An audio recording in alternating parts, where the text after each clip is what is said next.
Yes. Hello, Mr. Netanyahu. Yes, I'm going to be spreading your misinformation today. I'm very excited to be doing this for the cause. We will soon have control not only over all media, but every entire brain in the world. Yes, we will control them all. Oh, I got a new call coming in. Boop. Hello, Mr. Putin. Yes. Yes. Yes, I've been working with them, the leaders. Yes, of course, them. Just for the sake of this call, we should call them Big Z's.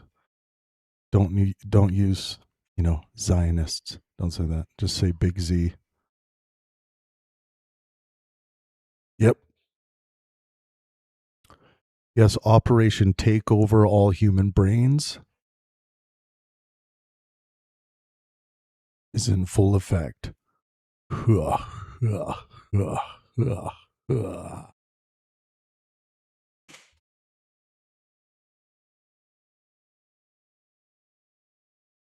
And here comes that dickbag, Travis Pangburn, spreading more false claims about me. Sorry, it's a little early. I'm not ready to do my impersonations.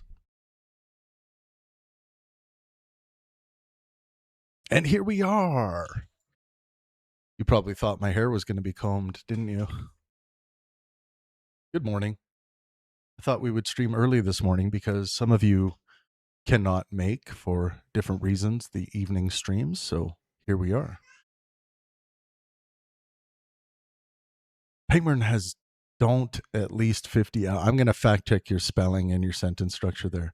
It should say Pangburn has done at least 50 hours of video on this saga, smiley face or laughing face. Like you just got fact checked. No, I fact checked you before you corrected yourself.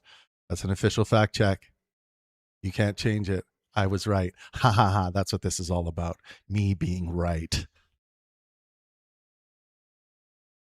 Good morning. I got some coffee rolling, which means I'm going to be like morning brained, bedhead tired with coffee infusion. Right off the bat. Bro, let it go. This is the 8th video. Get a grip. Well, some people don't realize, like, when it comes to propaganda videos like Dave released, it actually puts a lot of work on the fact checkers and the people who want to actually get the true information out there in the world. By the way, what we go through today is going to be the first official document we put on the website, on our website, pang-burn.com. We are now going to have a section on the website, which I will update today, that is specifically for Pangburn analysis work. So you'll see a section on the website that will have all of the most up-to-date documents regarding Dave's Destiny Loves Genocide video. If people are saying, get a grip, that's what we're doing here. We're trying to get a grip on the facts, what's actually going on in reality. That's the idea. So yes, get a grip. That's great. Okay, so let's go through. Well, maybe I'll give it a little more time. How are you guys doing? Once we get a few more people in the room, I will start.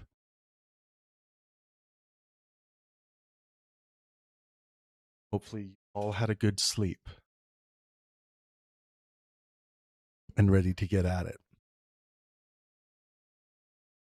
No, I have zero patience. Let's get going.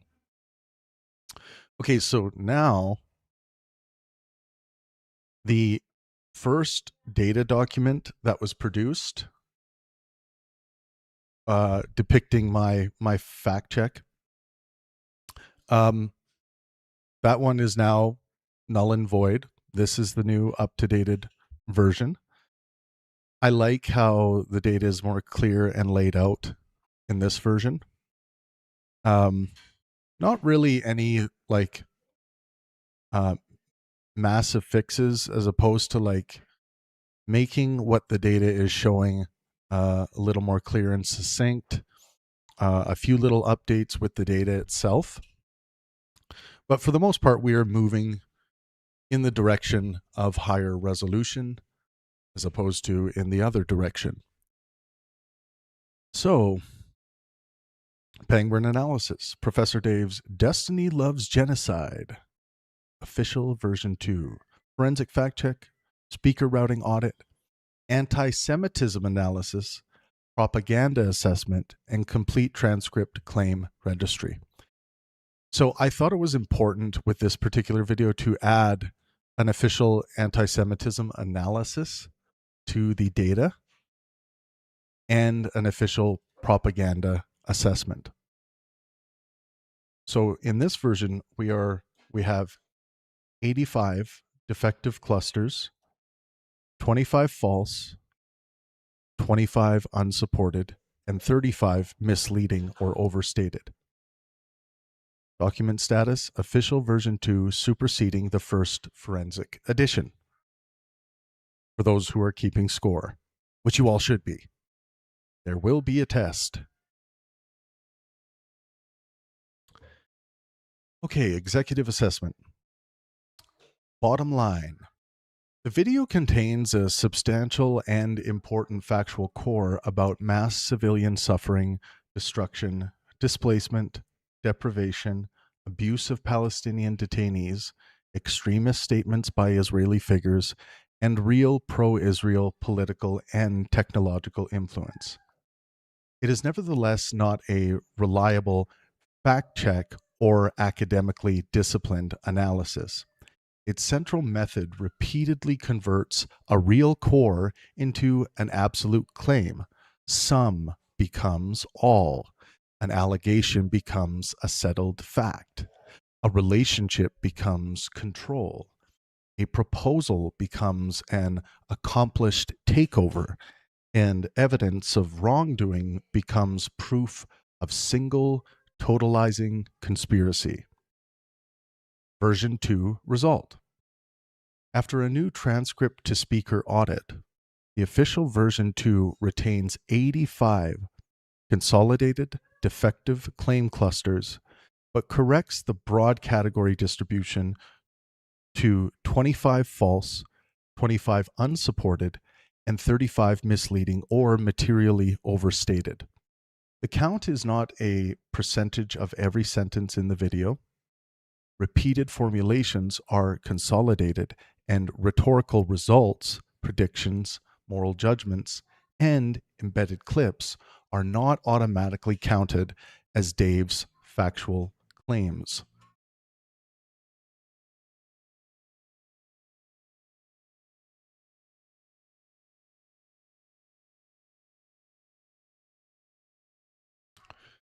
Most important version 2 correction. The first edition included a sentence about Rafat El-Arir dying with his entire family, including his children. The sentence does not appear in the supplied transcript. Version 2 removes it, restores Dave's actual displayed transcript wording at 106.55, 107.04, and assesses the real proposition. Alir's death in an Israeli airstrike is established, while the stronger claim that he was specifically targeted remains a serious but not conclusively established allegation.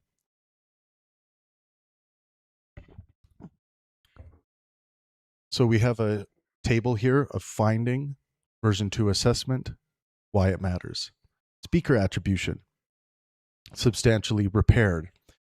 Embedded Destiny, Mehdi Hassan, Israeli speaker, street interview, and debate clips are separated from Dave narration. Mixed passages are explicitly marked. Quote fidelity, high with one material version 1 correction. The 85 main excerpts are tied to transcript print page and timestamps. Ellipses mark omissions, slashes mark non-contiguous excerpts. Factual reliability. Version 2 assessment, poor despite a substantial true core. The reoccurring failure is scope, causation, universality, chronology, and certainty inflation rather than wholesale invention. Anti-Semitism. High concern in multiple passages. The transcript repeatedly invokes collective guilt, hidden control, treason/dual loyalty themes, Holocaust inversion, genetic delegitimization, and Zionist Jew guilt by association. Propaganda intensity, very high, 28 out of 32 on a transparent heuristic. This is not a psychometric test.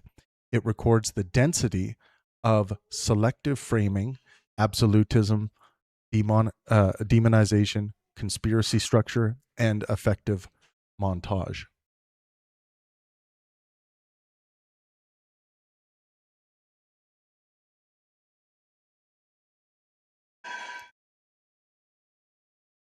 Official version 2 revision log. Removed the prior Rafat El Arir family sentence, which was not present in the transcript.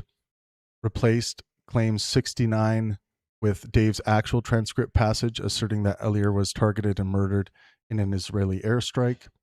Rerouted, claim 81 distinguishes the embedded Destiny riot clip from Dave's later paraphrase. Rerouted, claim 82 distinguishes Destiny's definition-based clip from Dave's interpretation of it. Added a speaker routing firewall, an anti-Semitism section using IHRA, JDA and Nexus frameworks, a transparent propaganda intensity rubric, and an appendix covering every Dave routed timestamp unit in the supplied transcript. Added a separate non-Dave clip routing appendix, so quoted or embedded speech is not silently counted as Dave's own wording. Method, scope, and evidentiary rules. Controlling source. The controlling transcript source is the user-supplied Microsoft print to PDF capture of the YouTube page for Destiny Loves Genocide. This is the transcript from Dave's video.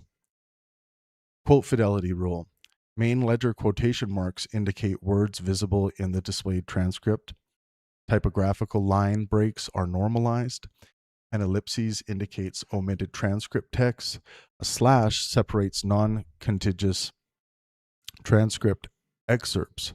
Profanity hidden by YouTube is preserved as this symbol right here, or the closest displayed blank marker. Names may be misspelled by YouTube's automatic transcript. The quote preserves displayed wording while the correction uses the person's correct name. Speaker routing firewall. A transcript without speaker labels can create false attribution. Version 2 therefore uses 4 routes. Dave narration editorial adoption, Dave quoting or characterizing another source, embedded clip, and mixed passage. Only D and Dave's own contribution to M passages are treated as his factual propositions. A clip is not transformed into Dave's exact wording merely because he selected it.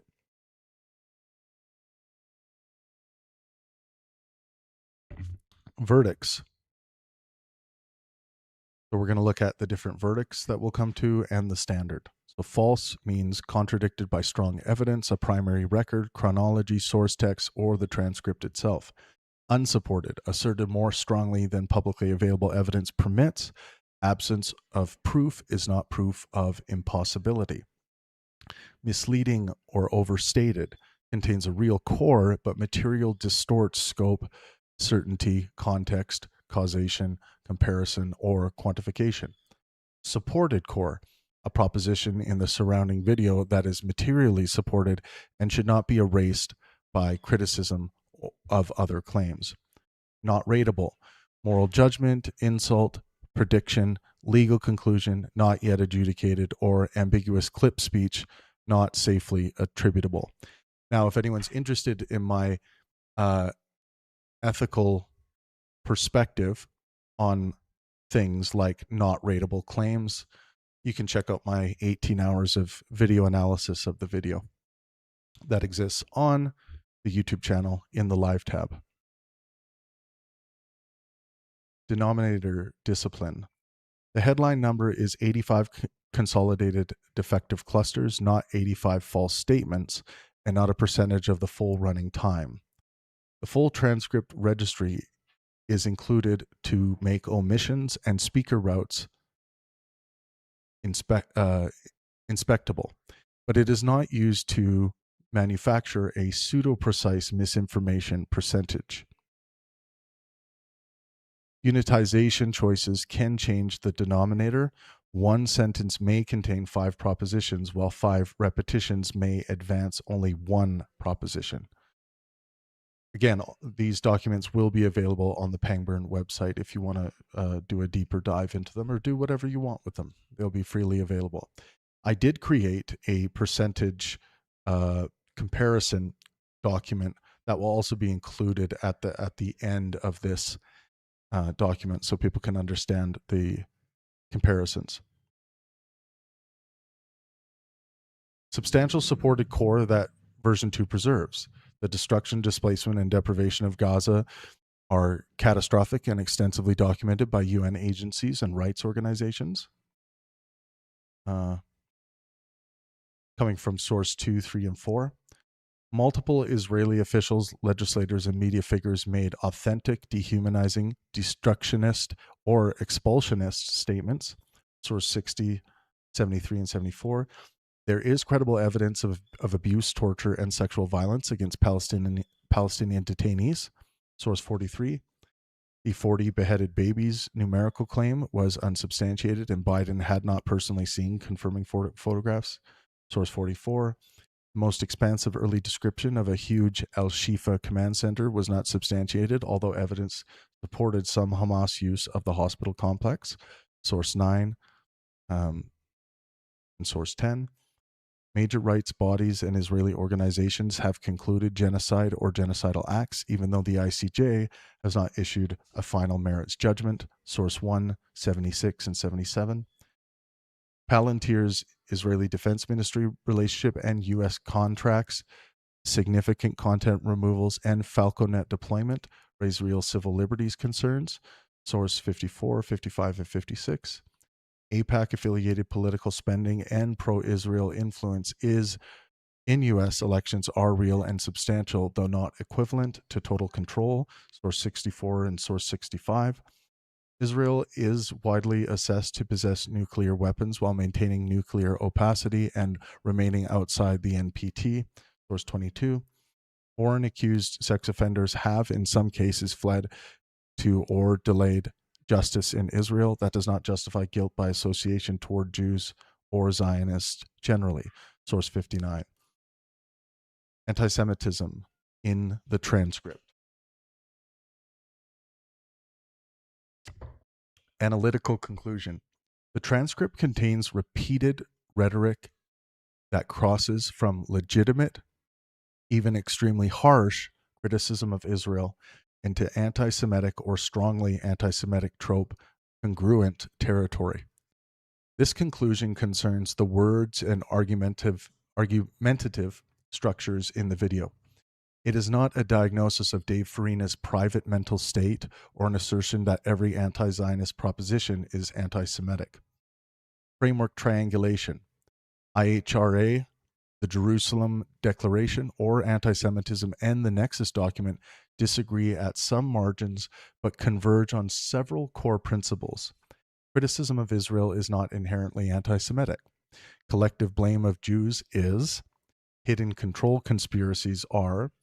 And classic anti-Jewish tropes do not become harmless merely by substituting Zionists when the surrounding context maps them back onto Jews, Jewish ancestry, or Jewish institutions.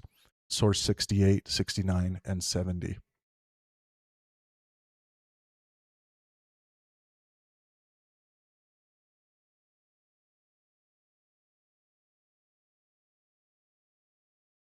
So at timestamp 5 minutes and 5 seconds, the claim is made that Zionists love anti-Semites and quietly celebrate them to sustain victimhood.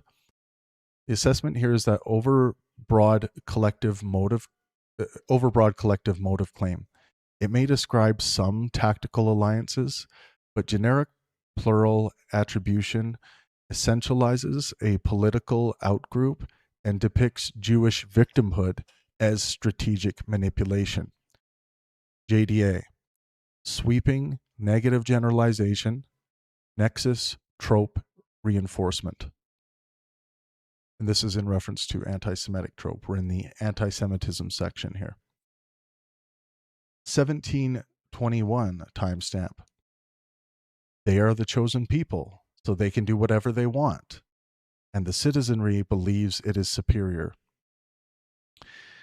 Maps extremist religious nationalist rhetoric onto soldiers, officials, and citizenry as a whole.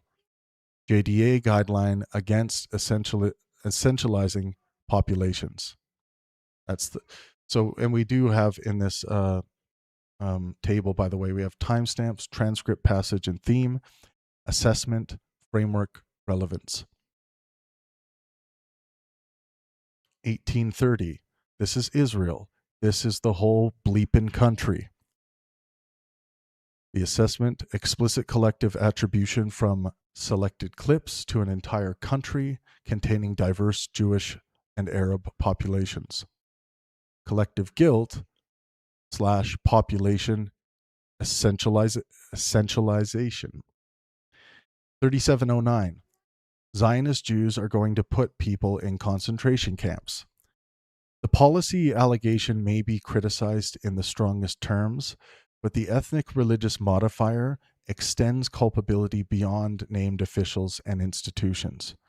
Collective Jewish culpability risk. Timestamp 4418. Zionists in Congress are executing a hostile takeover and supportive politicians or traitors. Combines a real lobbying dispute with foreign capture, treason, and hidden command language.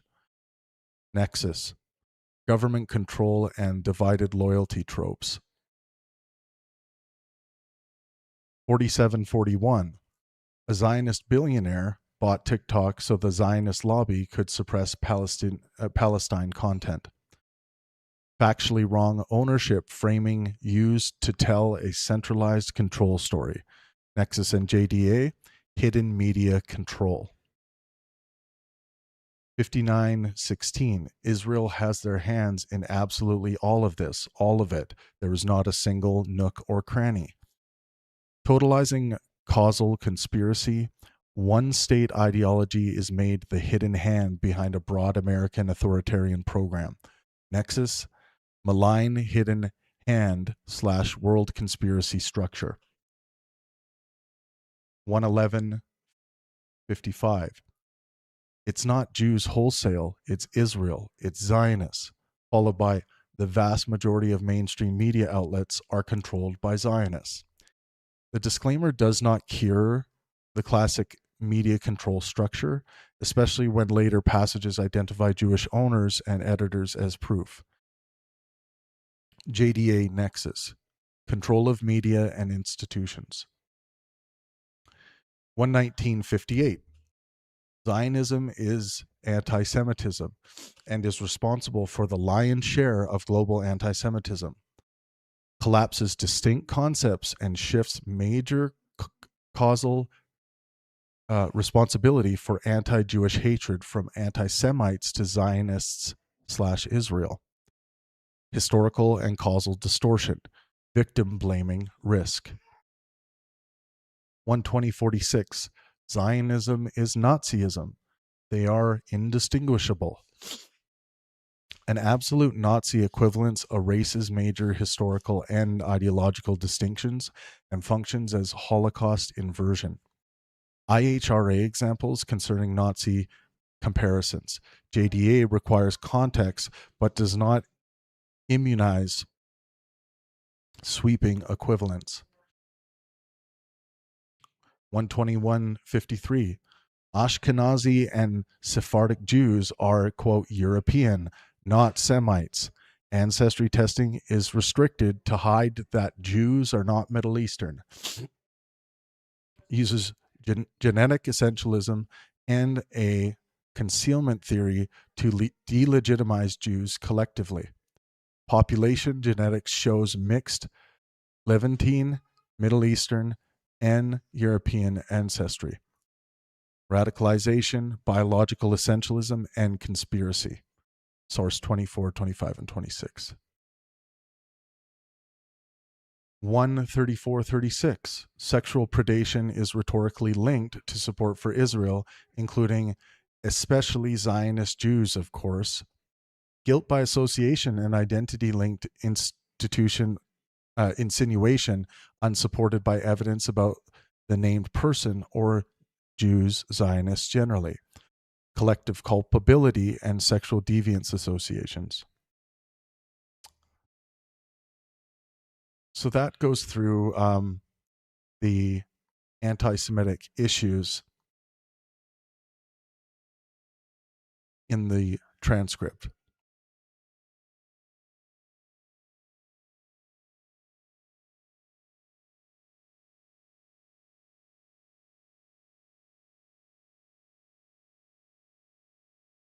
Good morning, everyone. Thanks for being here with me. Really appreciate that.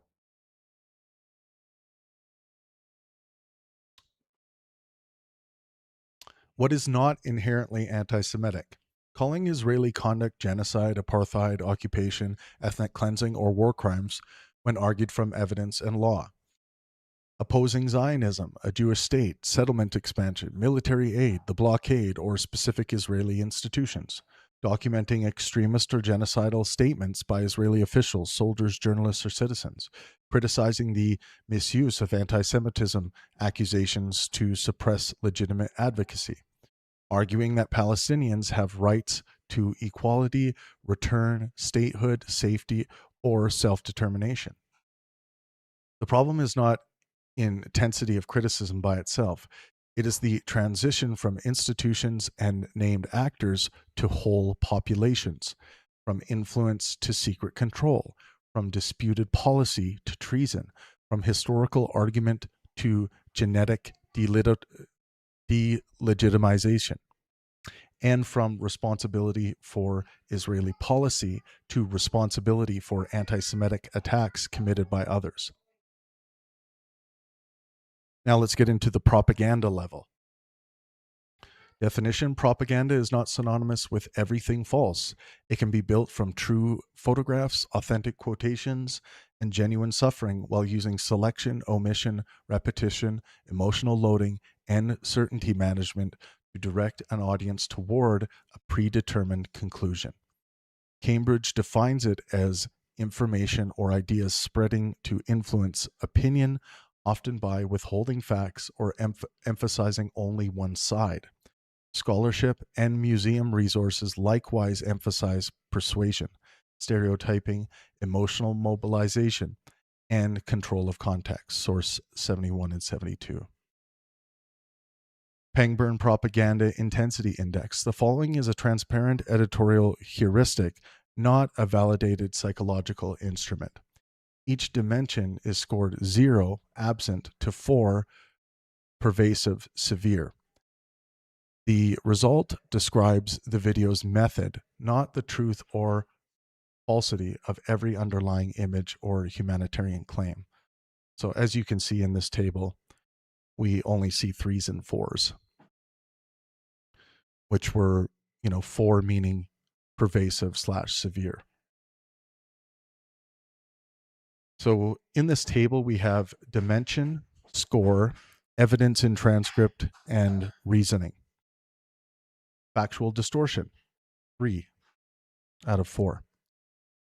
Lancet, polling, ownership, legislation, friendly fire, and personal allegation errors. A substantial true core prevents a maximum score, but material factual failures are frequent. Certainty inflation, a 4 out of 4 for propaganda. Objectively, 100%, every single, all, never, nothing to do with, without a doubt. Allegations and probabilistic evidence are repeatedly stated as settled universals. Selective omissions, 3 out of 4. Minimal engagement with Hamas atrocities, contrary legal views, poll wording, mixed Israeli opinion, or alternative explanations. Contrary evidence is usually dismissed as propaganda rather than weighed. Emotional and dehumanizing loading, a 4 out of 4 for propaganda. Pure evil, psychotic society, terrorists, monsters, gremlin, pile of filth, graphic death imagery. Moral shock is used continuously to narrow reflective distance. Conspiracy / hidden control structure, 4 out of 4 for propaganda. Bot farms, coordinated smear system, media control, TikTok capture, Congress takeover, Pentagon dependency, Israel in, quote, all of it. Real networks and influence are expanded into centralized or total control. Collective guilt / essentialization, 3 out of 4 for propaganda. Whole country citizenry superiority supporters as Nazis / racists, Zionist Jew Association. The transcript often leaps from selected actors to broad groups, though it sometimes distinguishes Jews from Zionists. Opponent caricature / false dichotomy, a 4 out of 4 for propaganda. Deniers are paid, brainwashed, racist, stupid, Nazi equivalent, or dishonest. Only Israel is said to disagree with the listed authorities. The audience is pushed toward a moral binary rather than an evidentiary spectrum. Effective montage and repetition, 3 out of 4. Graphic clips, incitement montage, repeated genocide / Nazi language, and cumulative accusation chains. The editing method is strongly persuasive, although authentic source material is often present. So total, out of 32, I am scoring this at a propaganda level of 28 out of 32, very high propaganda intensity. This rating does not mean that victims shown are unreal, the incitement quotations are fabricated, or the devastation is insignificant. It means the video's persuasive architecture systematically suppresses uncertainty and counter evidence while escalating from authentic harms to universal, conspiratorial, and identity level conclusions. When I went through, the 18-hour analysis, I got this same sense that when we ran the data, when we did because it's hard when you're doing 18 hours of analysis, your own positivity and negativity bias can start painting a general picture that isn't quite correct. But I think throughout my video analysis, as I was going through everything, I think my feelings matched what the data show in the end here. Very high propaganda intensity. Something to keep in mind, remember that every single thing I ever do as a fallibilist is open to update. All of the information in any of these reports is always open to update, open to scrutiny, open to critique. And I hope people go through the peer review process of seeing where any of my data, any of my fact finding, or even going to war with my ethical perspectives, I hope that people um, go through the information themselves and see if they can find any errors. I think that's a healthy thing to do.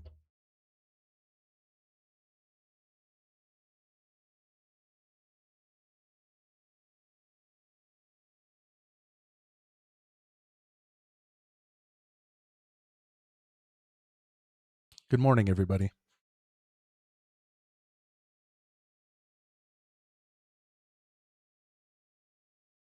Make sure you take a second to smash that like button.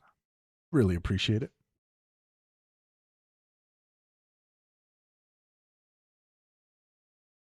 Okay, let's get into the details. Detailed misinformation in material defect ledger.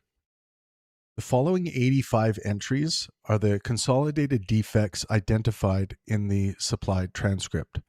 They are grouped by topic, not by severity. Each entry gives the speaker route, exact displayed transcript excerpt, correction, and source trail. Repeated language is consolidated rather than counted again. That's really important. Repeated language is consolidated rather than counted again. So of course there would be repeats of some of these same 85 entries that are counted here. But that repeated language is consolidated rather than counted again.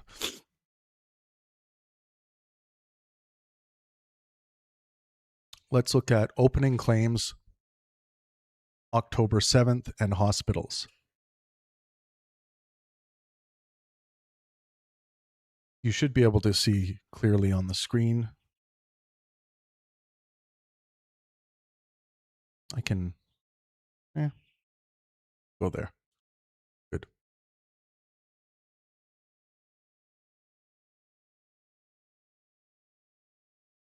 Also, by the way, I've been getting a lot of message of things people want me to cover next. A lot of people are saying, Hassan, Hassan, Hassan, you need to do this for Hassan.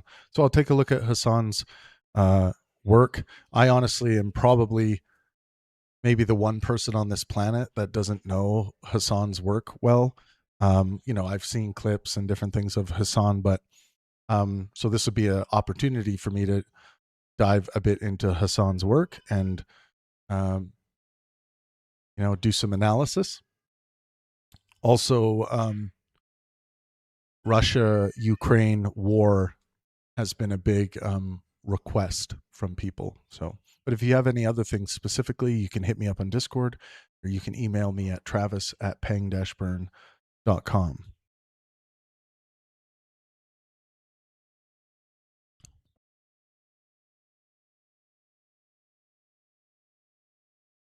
Dave says,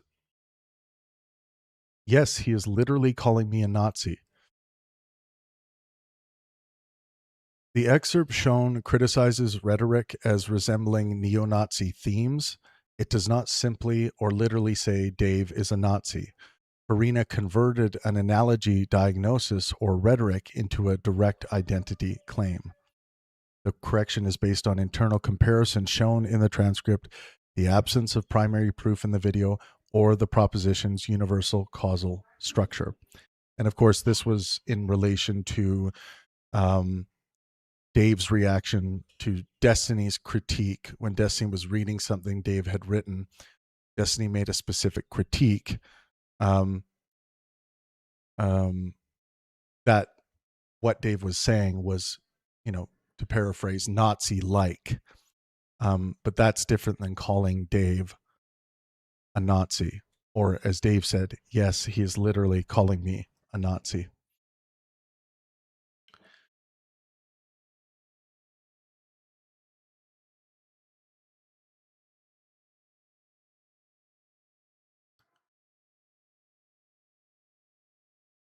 A fabrication of 40 beheaded babies, which Joe Biden himself publicly claimed to have seen photographic evidence of, only to later walk back and admit that no such evidence exists since it's not a thing that happened.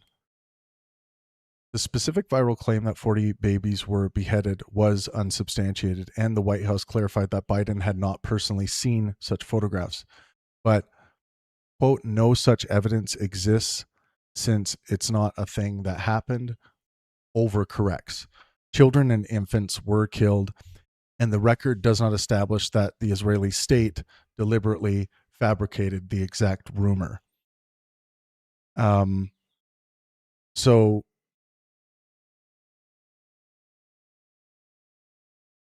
yeah, it's important to there is something misleading about how this is framed.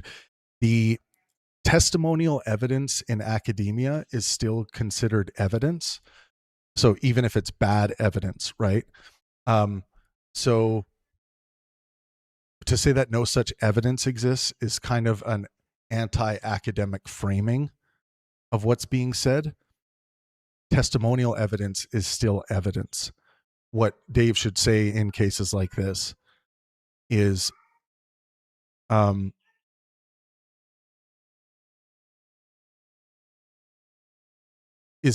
you know, it's better to say that no good evidence or no reliable evidence exists. And it's also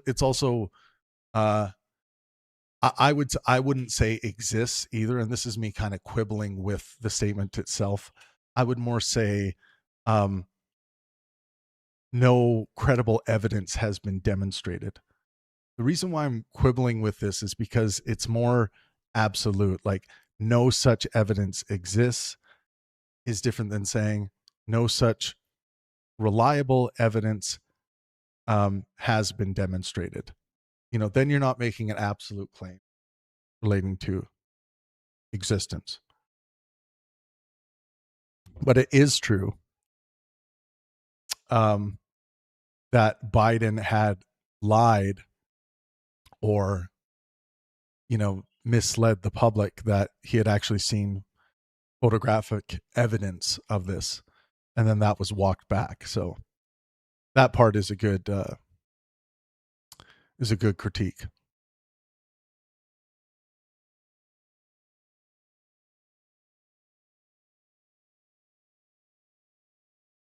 Dave says endless claims of rape when in fact it is Israel that systematically rapes Palestinian prisoners in the most brutal manner imaginable.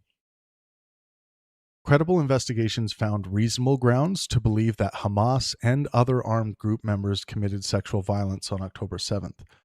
Separate evidence of systematic sexual abuse of Palestinian detainees is also serious. The words "when in fact" falsely frame one body of abuse as disproving the other. Again, really important. The words "when in fact" falsely frame one body of abuse as disproving the other. Dave says claims of immense networks of Hamas bases underneath hospitals to justify the bombing of every single hospital in Gaza, only to provide zero evidence of such bases after the fact, except a few planted guns several hours after entering and a list of terrorists that was really calendar. The, quote, vast central command center depiction of Al-Shifa was not substantiated at the scale advertised, and the calendar was misidentified.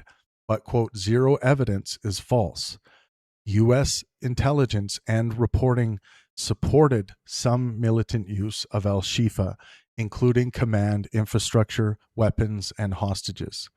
The separate assertion that guns were planted is not established, nor was literally every hospital bombed. So this is I do also see academic people or people who are trying to engage with a rigorous epistemic standard. They are confused about, in some cases, confused about what evidence means from an academic perspective. Often testimonial evidence is not considered evidence, when in an academic sense, testimonial evidence is a domain of evidence that is studied, argued, written about, etc. So you want to get away from the habit of saying there's zero evidence for something if in fact there is testimonial evidence for something. Not to say that testimonial evidence should be considered good evidence or strong evidence, but it nevertheless is still evidence from an academic, scholarly perspective.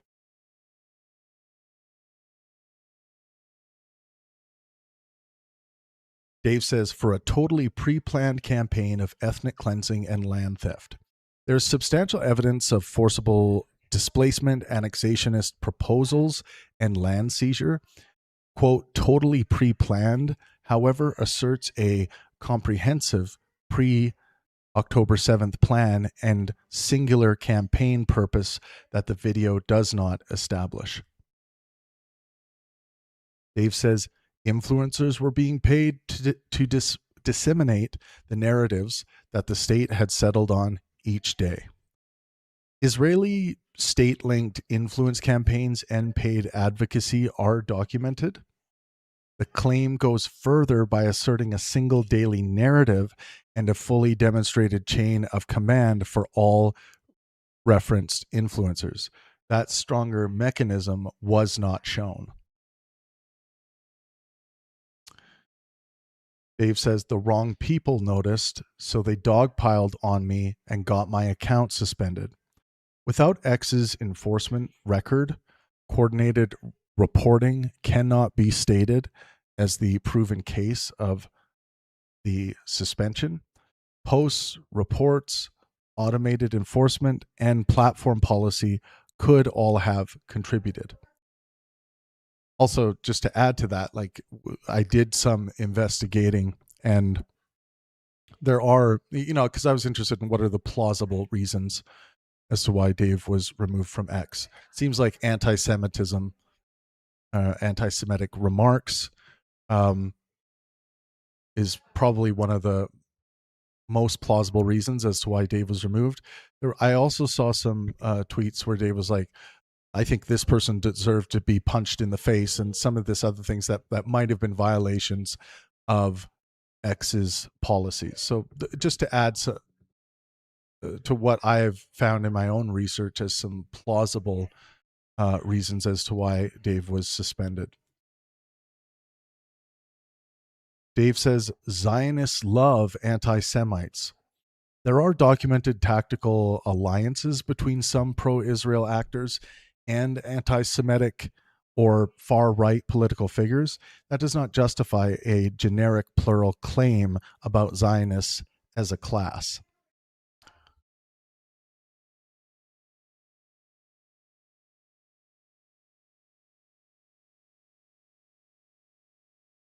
Someone said, Pangburn, call Loner Box. He's crying. No, he shouldn't be crying. I'm sure he's not crying. I went through some Loner Box material last night. All in all, he scored, I believe it was around, he had about 20% false or misleading information in the entire transcript I analyzed.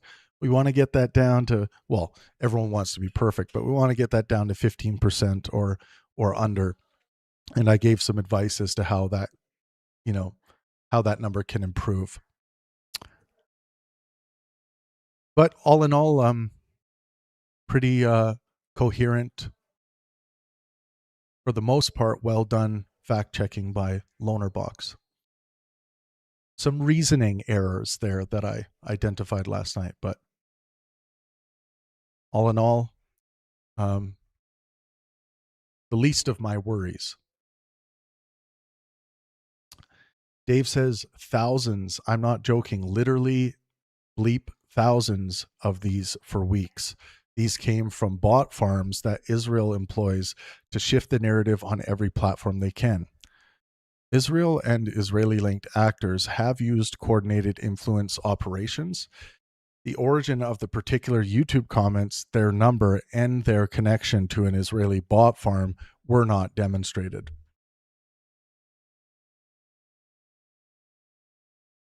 Dave says more than 80% of Israelis support the completed annihilation of Palestinian people. Polling has found deeply disturbing support for forced transfer, quote, voluntary departure, incentives, and renewed settlement among many Jewish Israeli respondents. Those questions are not equivalent to support for physically annihilating Palestinians, and they do not establish the claim for more than 80% of Israelis.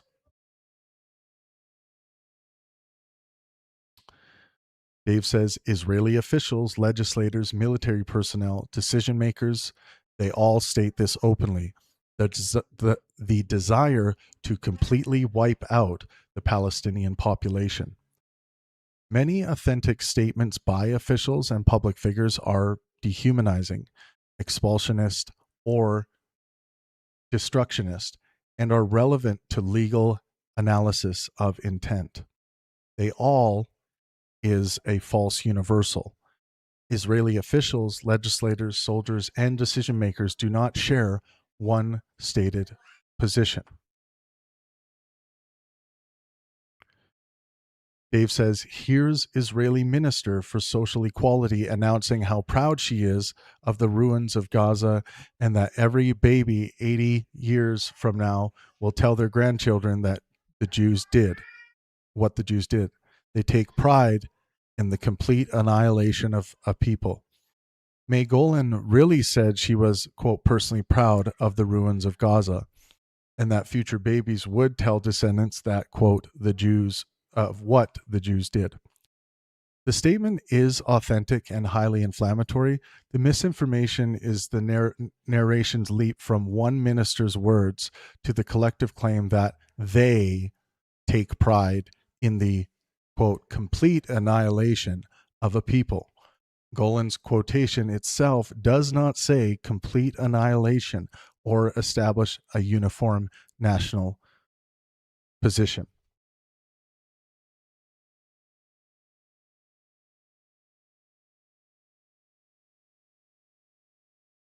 Quote, countless children in Gaza have been targeted and executed by snipers. Soldiers state outright that they intentionally murder children and that they're specifically ordered to do it. There are documented cases and serious expert allegations of children deliberately shot or killed with precision weapons. The video does not establish, quote, countless sniper executions, a general order to murder children, or that the selected clips authenticate such a system-wide command. Dave says they are the chosen people. They can do whatever they want. This means that any land they desire is theirs for the taking, supported by a citizenry that has been brainwashed into believing that they are genuinely superior to other peoples. Religious nationalist supremacy and annexationist rhetoric exist in Israeli politics. The video does not establish that Israeli soldiers, officials, or the citizenry generally justify killing and territorial acquisition through a single, quote, chosen people belief. Dave says, Arabs will be slaves. They are inferior. Babies are terrorists. This is Israel. This is not some fringe political group. This is the whole bleepin' country. The clips document real extremist rhetoric, but they do not make the rhetoric the view of the whole country. Israel contains large and politically diverse Jewish and Arab populations, anti-war movements, and sharp disagreements over Gaza.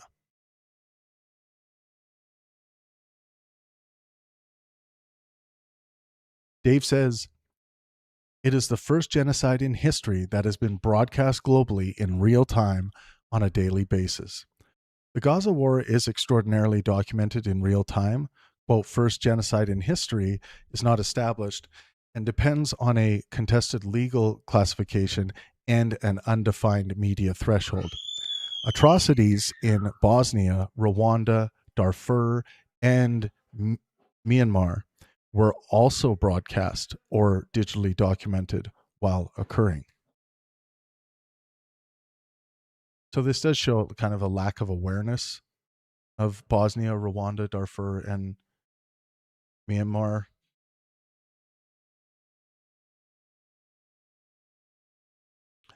Dave says the countless bodies instantly vaporized, the countless bodies still trapped under rubble that will never be recovered, the countless bodies with limbs zip tied and shoved into mass graves, with dirt bulldozed on top of them, often still alive, shrieking as they get their glimpse of daylight.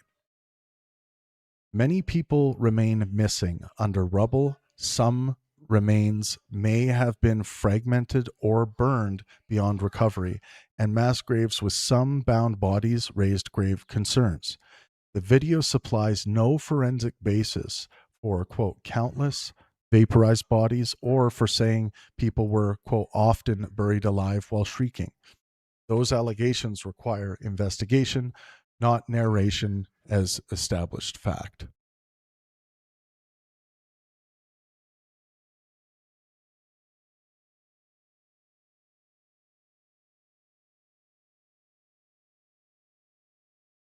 And it is objectively genocide, Dave says.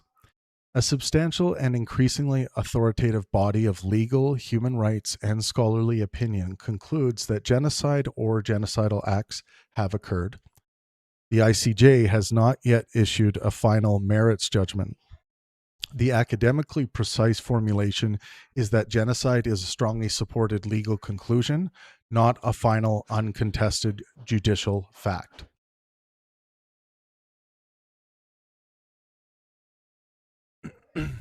For me personally on that, I, for one, am going to wait for the ICJ to make their determination because they are the best, I think, body in the world, best equipped to make that determination. So yes, I await their determination with regards to the claim of genocide.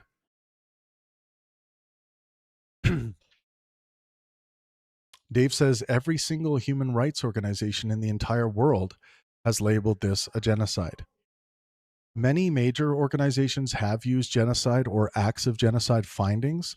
Others use extermination, crimes against humanity, war crimes, or narrower formulations. Every single organization is literally false. Dave says any official numbers you'll see that hover around 70,000 killed are so far off the mark, it's insane. The reported direct toll is likely incomplete and indirect mortality is substantial. But the degree of undercount cannot be asserted with this certainty. By June 21st, 2026, UNRWA relayed 73,035 reported deaths. That is a reported direct count, not proof that hundreds of thousands had already died. Dave says an independent study in The Lancet estimated well over 180,000, half of which are children, and that was in July of 2024, 2 full years ago. The cited Lancet item was a short correspondence, not an independent mortality study. It said that applying a historical direct to indirect to direct death ratio made, quote, up to 186,000 or even more attributable deaths not implausible over time. It did not measure 180,000 deaths already occurred and did not estimate that half were children. And Dave knows very well how to adjudicate studies.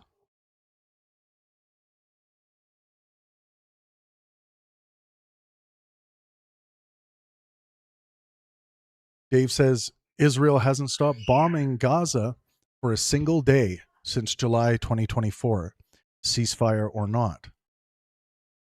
The literal claim is false. A ceasefire entered into force on January 19th, 2025, and produced a substantial pause in large-scale Israeli bombardment, even though lethal incidents and although lethal incidents and later renewed attacks occurred. The record therefore does not support, quote, hasn't stopped bombing for a single day. Quote, Dave says, Israel has murdered hundreds of thousands of Gazans, likely at least 20% of the Gazan population.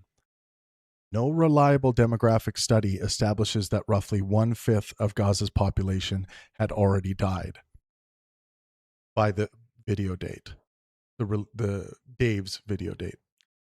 This figure conflates reported deaths, missing persons, modeled indirect mortality, and possible future deaths. They also specifically target hundreds of journalists, well over 1,000 doctors, Dave says.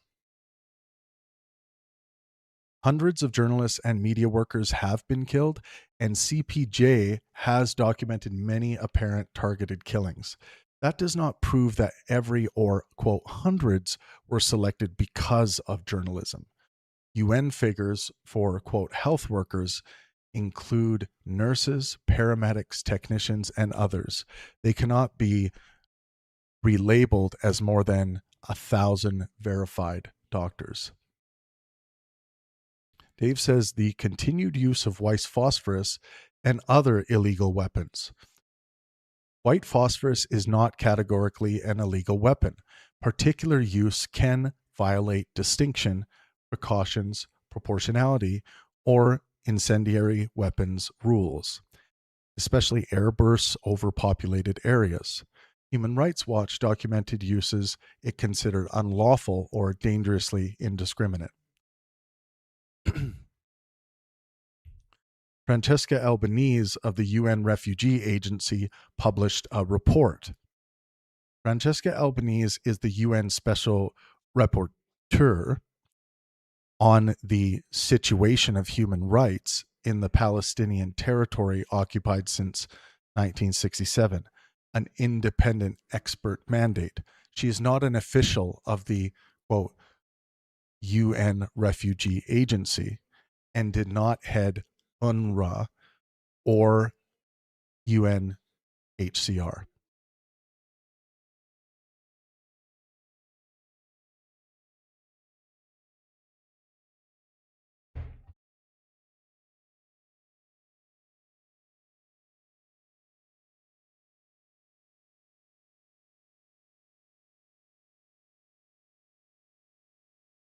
%90 of Gazans displaced, absolutely all farmland unusable, continuous blocking of humanitarian aid, starvation and life-threatening malnutrition, mass executions of healthcare and rescue workers, Dave says. Displacement, agricultural devastation, aid obstruction, and killings of health and rescue workers are extensively documented. Quote, absolutely all farmland unusable is not literal. OSHA and UNOSAT reported 87% of cropland damaged and only about 4% undamaged and accessible. Quote, mass executions requires case-specific proof rather than aggregation of deaths into an execution claim.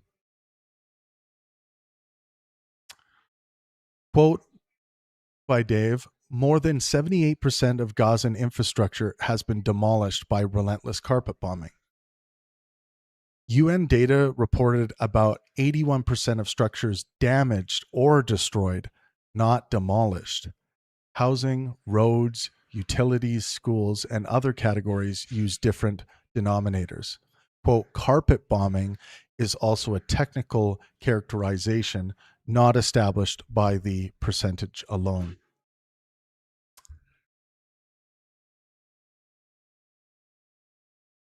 Dave says every hospital, every school, every bakery, every city demolished. The destruction is catastrophic. Roughly 93% of school buildings required major rehabilitation or reconstruction, and the health system was devastated. But every hospital, school, bakery, and city is literally false. Some facilities remained partially functional and damaged is not identical to demolished. Dave says there was zero regard for precision. They weren't aiming for some imaginary terrorist. They were never doing anything but destroying Gaza from day one. The scale and pattern of destruction support grave allegations of indiscriminate, disproportionate, and deliberately destructive conduct. Zero regard, quote, imaginary terrorist, and never doing anything but erase documented militant targets and convert a serious pattern case into an absolute claim about every strike and motive. Now let's look at Hezbollah, Lebanon, hostages, and post-war Gaza.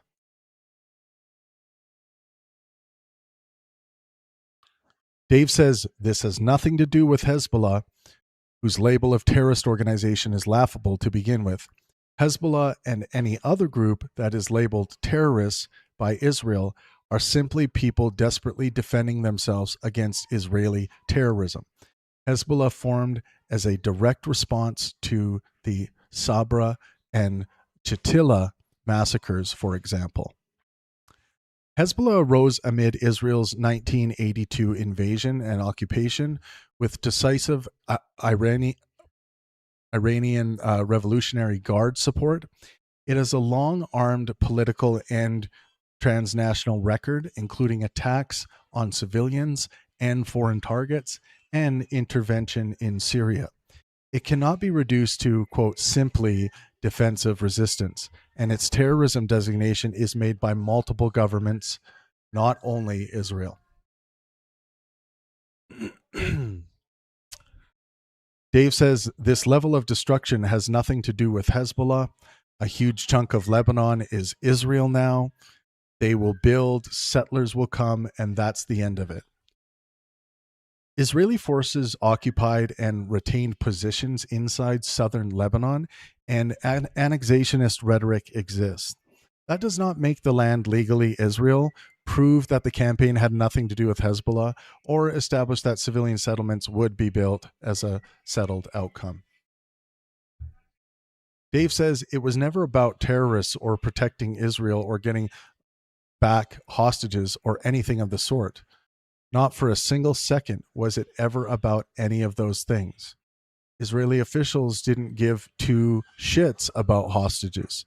They were an excuse to keep bombing.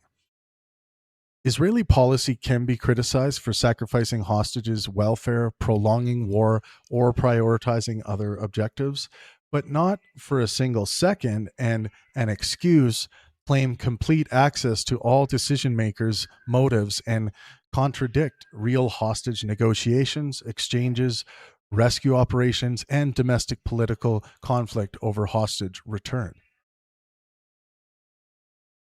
Dave says they paid money to fabricate pretense for a military operation with the singular goal of clearing out Gaza to keep it with Lebanon and Syria to follow shortly after. The video does not produce evidence of a paid fabrication operation with singular transitional territorial plan.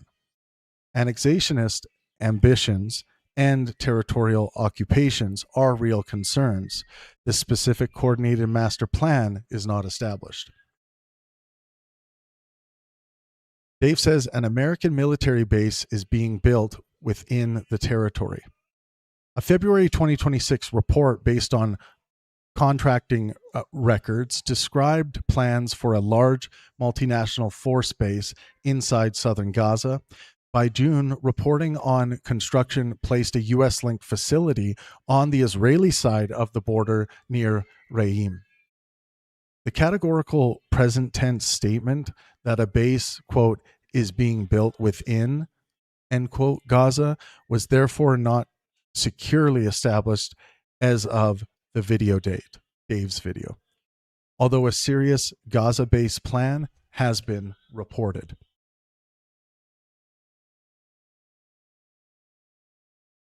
Dave says Plans are underway to round up remaining Gazans and put them into concentration camps while they clear out rubble and start to build new Gaza. You heard that correctly. Zionist Jews are going to put people in concentration camps. Israeli officials and US-backed planners did float large controlled encampment or, quote, humanitarian city transit area proposals, and critics warned that they could become de facto concentration camps or vehicles for forced displacement. Reporting also described the plans as preliminary, contested, or not under active US consideration, saying settled, quote, plans are underway to round up all remaining Gazans overstates the evidence. Attributing the project of Zionist Jews as a group collectivizes responsibility. Jared Kushner unveiled the plans for New Gaza, which will be luxury resorts as far as the eye can see, with some land carved out for Trump as a thank you for greenlighting all of this, says Dave. Kushner did unveil a Trump-backed New Gaza redevelopment concept featuring coastal tourism, high-rises, data centers, and seaside resorts. The additional claim that land was personally carved out for Trump as a thank you, and the inference that this proves the war was launched for the real estate objective were not established. Let's look at October 7th foreknowledge, Nova, and friendly fire.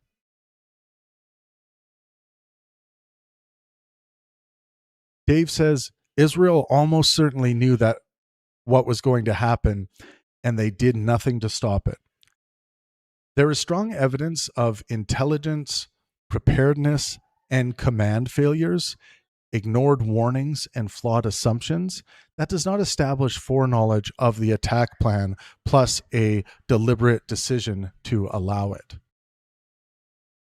Dave says the music festival taking place just 3 miles from the Gaza barrier was moved there from its original location at the last minute. Organizers did change the festival site shortly before the event, after the original location fell through. That fact does not show the festival was deliberately placed as bait or that Israeli authorities had foreknowledge of the attack. The IDF's later probe concluded that Hamas did not know about Nova in advance, and the attackers encountered it after going off route.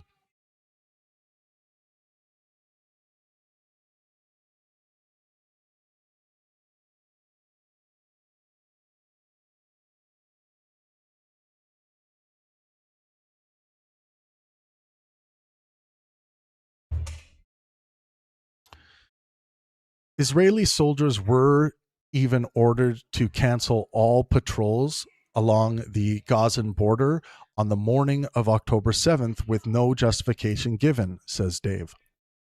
The October 7th record contains grave intelligence, deployment, communication, and command failures, including troops near Nova not being told about the festival. It does not establish a border-wide order canceling all patrols that morning. A localized restriction or gap cannot be converted into a universal stand-down order.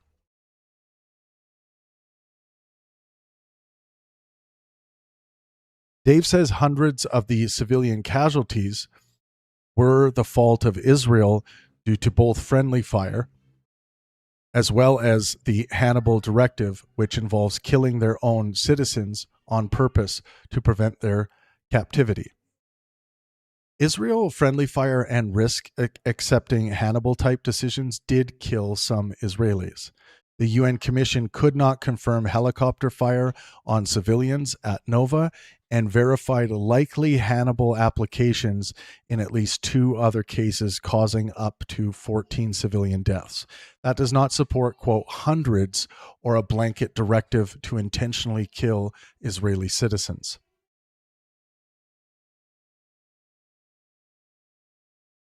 Dave says Israel is trying to force the United States to formally merge the American and Israeli militaries. The Futures Act creates a bilateral framework for defense research, testing, procurement, and technology integration. It does not merge sovereign militaries. Dave says that money will not require congressional approval.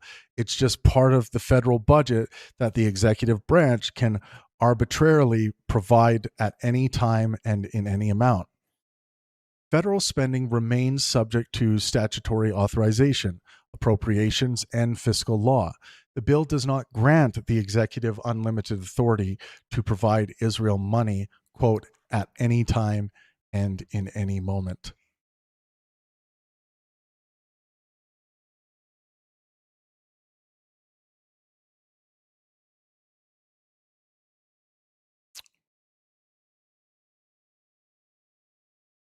Dave says if that were to happen, soldiers would be forced to fight for Israel.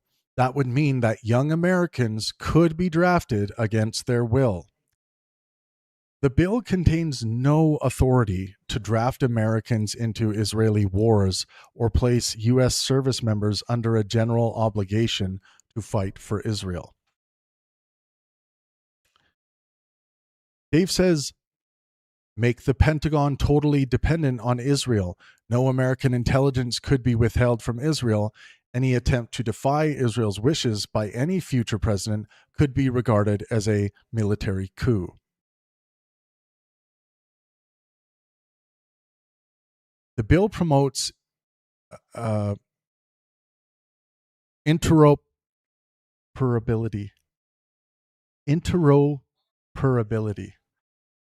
Interoperability. I want to know.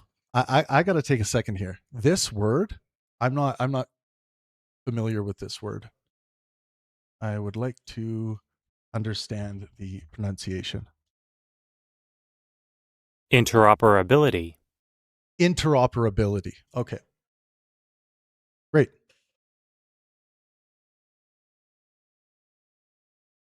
This bill promotes interoperability and joint development.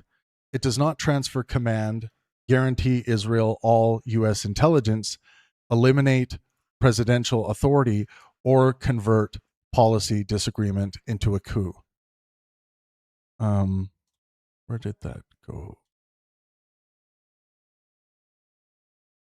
Interoperability is the ability of different computer systems, software programs, or networks to connect, communicate, and share data safely and easily without extra work by the user. Interoperability.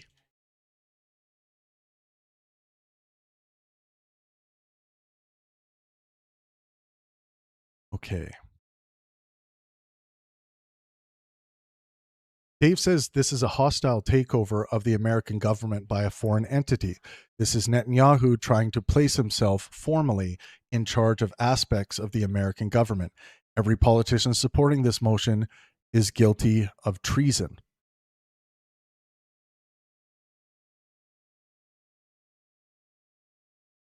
I lost my win. There we go.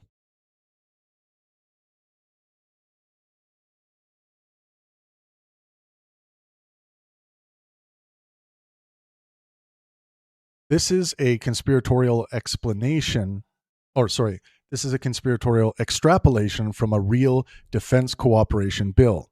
Supporting the bill is not treason, and the text does not formally place Netanyahu in charge of U.S. government functions.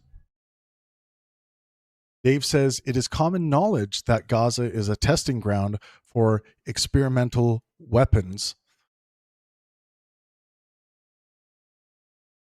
One more time. Dave says it is common knowledge that Gaza is testing ground for experimental weapons.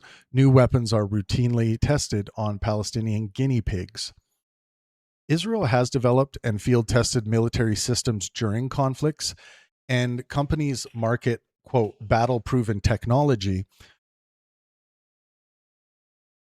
quote, common knowledge, or, quote, routinely, and, quote, Palestinian guinea pigs turn a documented military innovation issue into an unbounded factual claim without a defined inventory or evidentiary standard. By the way, everyone, all of this will be released in one concise video in our main video feed. So people will be able to share it that way and make clips or whatever. Dave says, notably, anything depicting Israeli human rights violations, if content is not outright deleted, viewability is altered such that it is seen only by followers and does not show up in general feeds. Substantial evidence documents disproportionate removal, suppression, and reduced visibility into a platform-wide absolute. Oh, sorry. Let me start that one again. Substantial evidence documents disproportionate removal, suppression, and reduced visibility affecting Palestinian and pro-Palestinian content.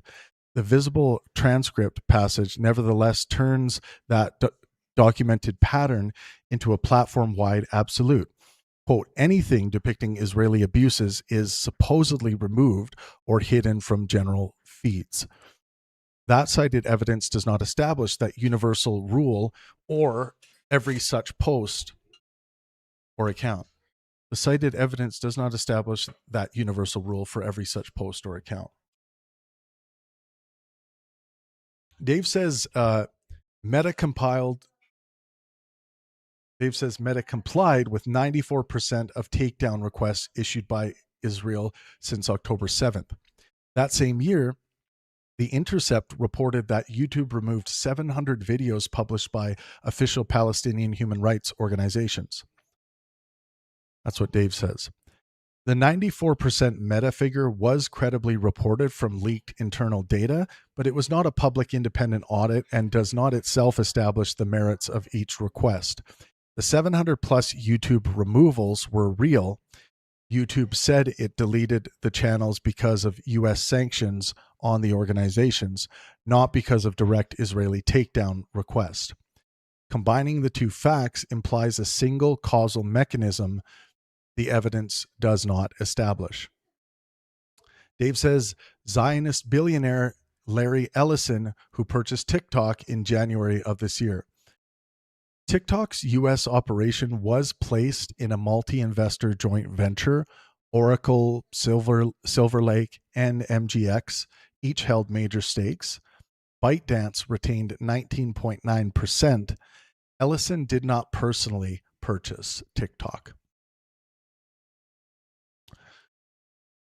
Dave says once Ellison acquired TikTok, pro-Palestine content was censored almost completely, and prominent Palestinian journalists were abruptly banned.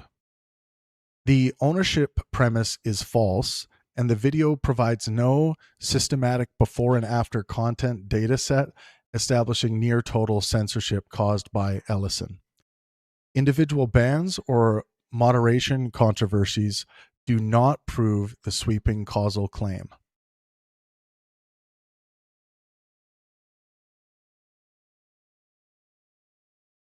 Hopefully you all are hanging in there with me. What up, Don Don?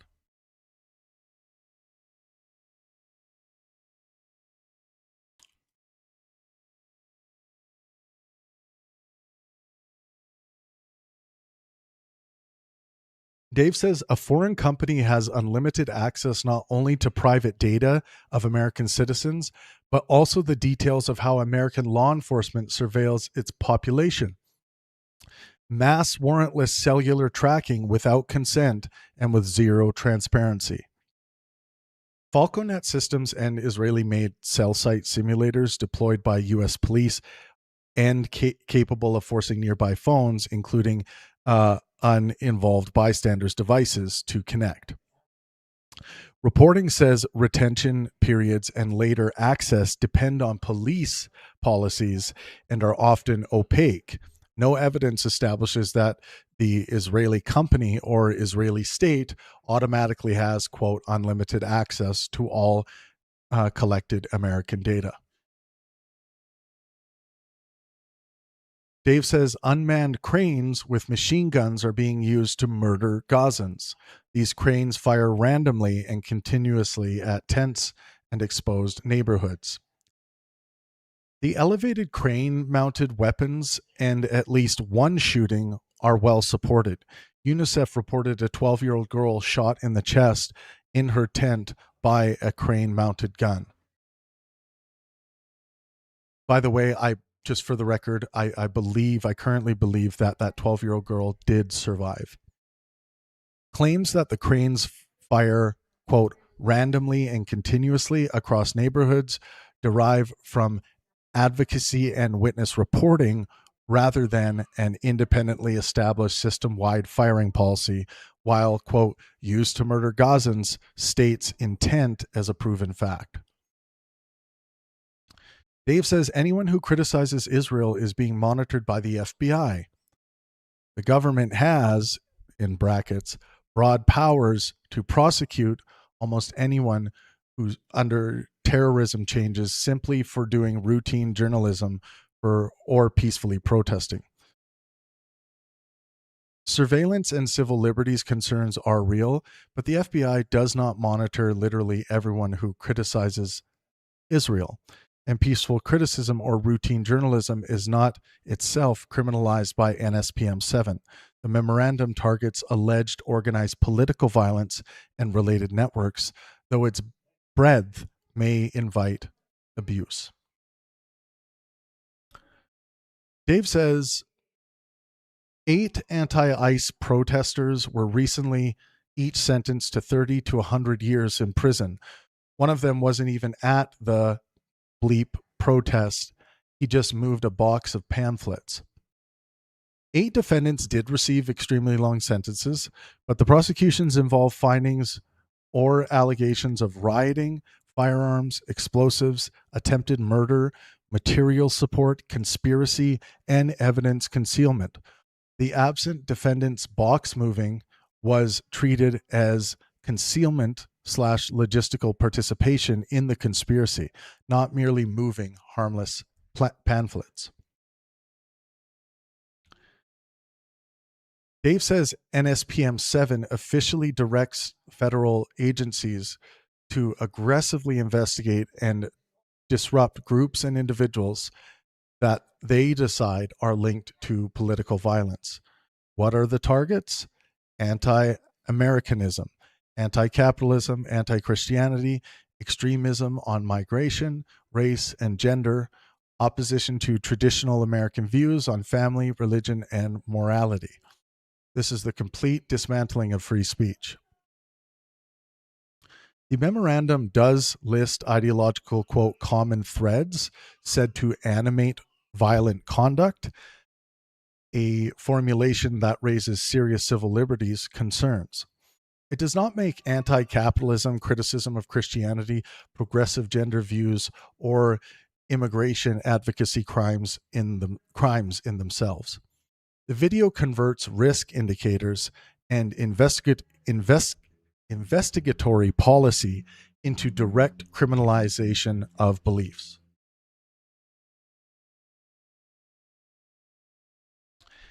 A new law in Britain, Dave says, criminalizing journalism and activism. Germany is on board as well, approving a bill that makes criticism of Israel a criminal offense punishable by 5 years in prison.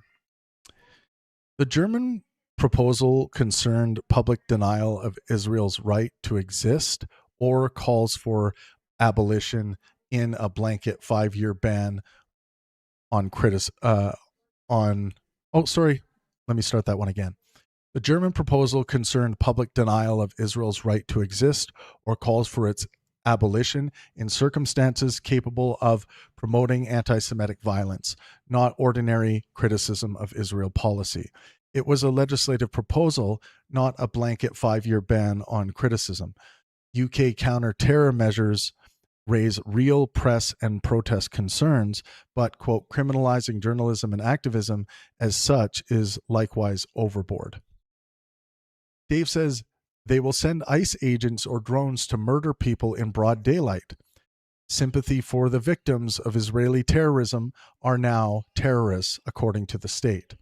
Israel has their hands in absolutely all of this, all of it.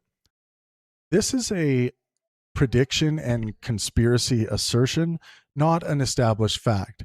NSPM 7 does not classify sympathy for Palestinian victims as terrorism, and no evidence is supplied that Israel controls every component of U.S. immigration, surveillance, and protest policy.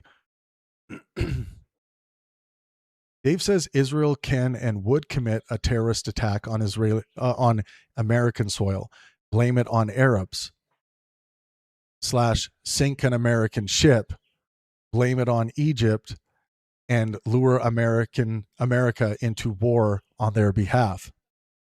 The 1967 USS Liberty attack killed 34 Americans and remains deeply disputed.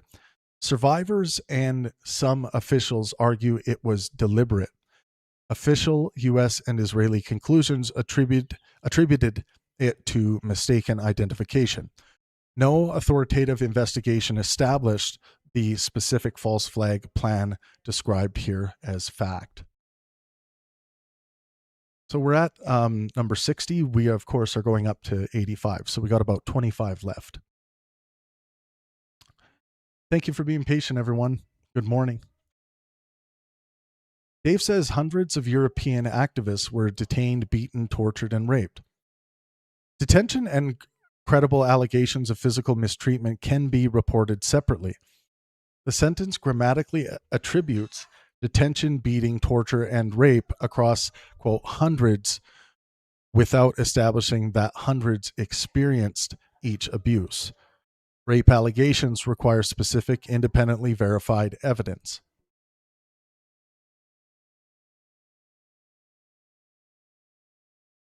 Dave says they will just nuke everybody.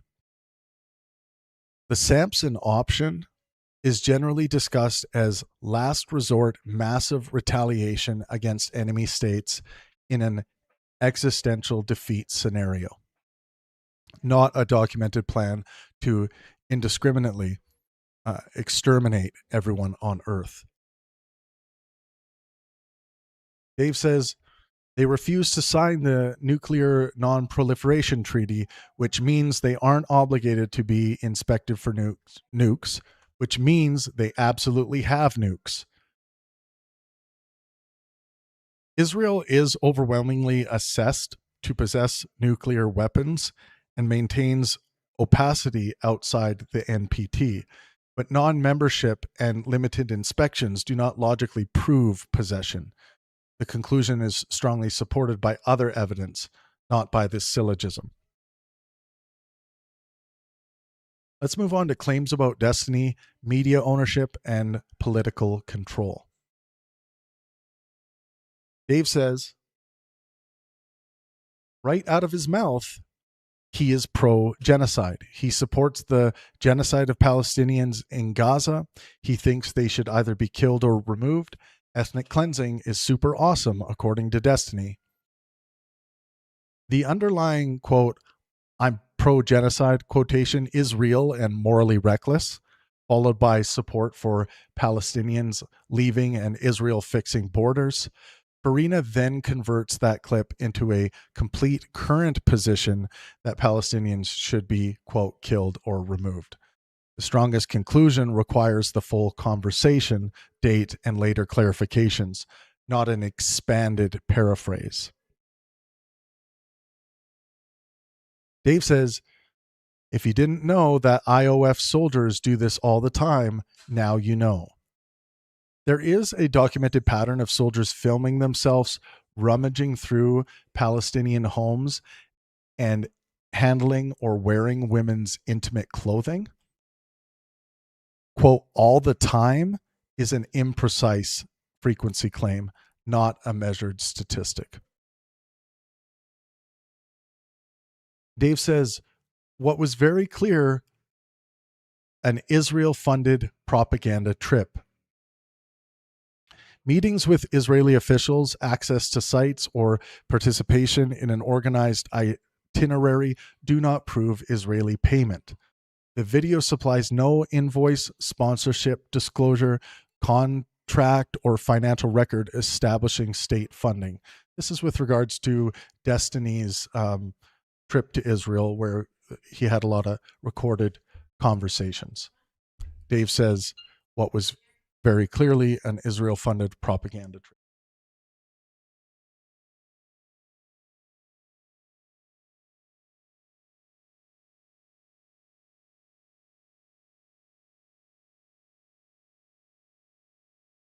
For anyone that's stopping by, I am unveiling here the most up-to-date full Pangburn analysis that will be available on our website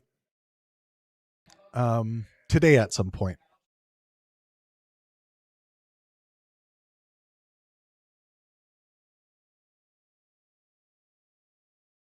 Dave says Hamas using Palestinians as human shields when that's clearly what Israel does. The ultra sophisticated Hamas bases under the hospitals that were never there. Israeli use of Palestinian civilians as human shields has been documented and should be condemned.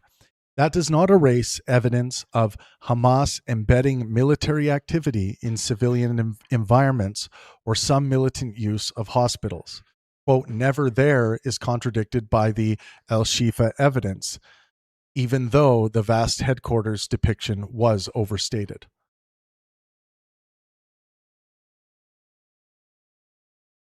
Dave says Destiny was recruited by Israel to publish content to brainwash American liberals into denying genocide. No recruitment agreement, payment record, directive, or corroborated testimony is presented. This is a conspiracy allegation inferred from access, travel, and political agreement. Dave says Destiny is denying the objective fact that hundreds of Palestinians have died of malnutrition and starvation. Starvation conditions and deaths from malnutrition and are extensively documented. Whether the specific clip denied all starvation deaths, disputed account, or challenged causal attribution requires the full exchange. FARINA states the most incriminating interpretation as the only one. Dave says, want more? Here he is mocking the death of Palestinian poet Rafat Alir, who was targeted and murdered in an Israeli airstrike. Rafat Alir was killed in an Israeli airstrike, a fact reported by Reuters and PEN America. The stronger proposition that the strike specifically targeted Al-Arir is not established by the public Israeli targeting record, an independent forensic investigation, or a completed judicial finding. PEN America Records reports that the second floor where he was staying was struck and that he had received threats, which makes targeted killing a serious allegation, not a proven fact. The version 1 sentence claiming that Dave said Al-Arir died with his entire wife and children family does not appear in the transcript and has been removed. This is something I'm going to actually want to look into in this report. I'm going to make a note to look at. So when we eventually do, an updated report, I'm going to put this one down. Because based on my memory, I think this edit was incorrect. What Dave claimed is, and probably Dave was mistaken on the information, that Al-Arir died with his entire family, including his children. That I believe the claim was something like that. So I'm going to, for number 69, no, I'm kidding. 69, I'm going to further adjudicate that one.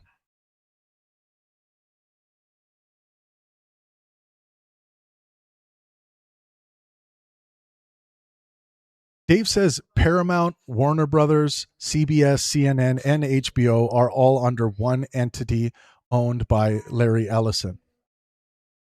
As of the 4th of August, 2026, which is yesterday, Paramount, CBS were within Paramount Skydance, while Warner Bros. Discovery, containing CNN, HBO, and Warner Bros., remained a separate company because the proposed acquisition had not closed and faced a March 2027 antitrust trial. Larry Ellison was a major financier investor connected to Paramount Skydance, not the personal owner of one completed entity containing every named outlet.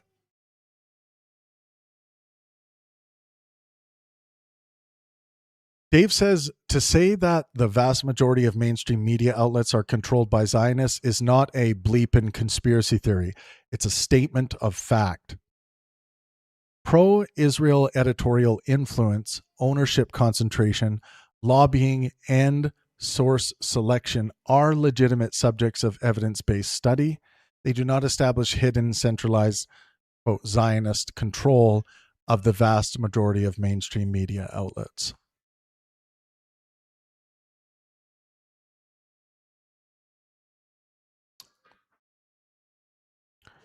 Dave says Zionists take over CBS and they immediately host the Zionist fraud. Avi Loeb's media appearance and CBS bookings require date-by-date comparison.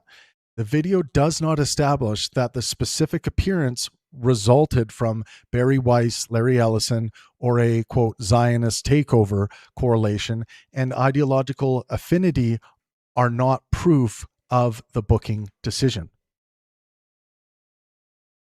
Dave says in 2024, AIPAC spent $126 million supporting pro-Israel candidates and smearing anyone who dares utter a word against them, which is why not a single Republican senator or representative, and even very few Democrats, will publicly oppose Israel. A combined AIPAC network figure around $126 million can be produced depending on which affiliated PAC, super PAC contributions and independent expenditures are aggregated. So the magnitude is plausible only with disclosed counting rules. It does not establish that every expenditure was a, quote, smear, and it plainly does not prove that no Republican member of Congress ever opposed Israeli policy. Dave says all of them except Manny would visit Israel. This is relating to the New York mayoral race and kind of debate, Q&A clip that we saw Dave share. The full debate included candidates who answered Canada, Colombia, the Caribbean, Jamaica, and New York City, as well as candidates who answered Israel or the Holy Land. The selected clip omitted contrary answers and did not represent all candidates.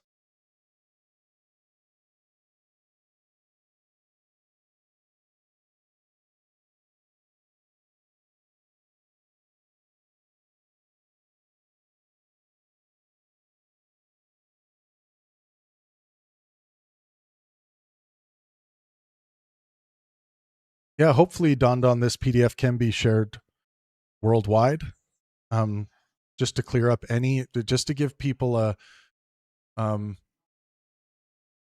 actual factual view of what is going on. I really want people when they're giving their moral prescriptions to be able to do that based on the actual clear picture of the true information.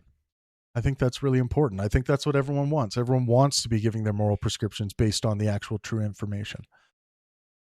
Dave says, we're now into Zionism, anti-Semitism, genetics, and history. Dave says they're anti-Semites. Obviously, anyone who conflates Judaism with Zionism or anti-Zionism with anti-Semitism, as Israel constantly does, and as Destiny just did, is a worthless anti-Semitic piece of blank. Zionism is anti-Semitism. I'm going to say that one more time so that it sinks in. Zionism is anti-Semitism. The footage and surrounding evidence must establish why police used force. This is in reference to a video Dave showed where it showed police using physical force against members of society in Israel.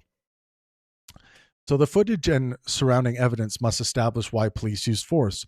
Orthodox anti-Zionists are sometimes beaten during protests, but the specific causal claim cannot be assumed from a clip. More broadly, Zionism and anti-Semitism are not identical concepts.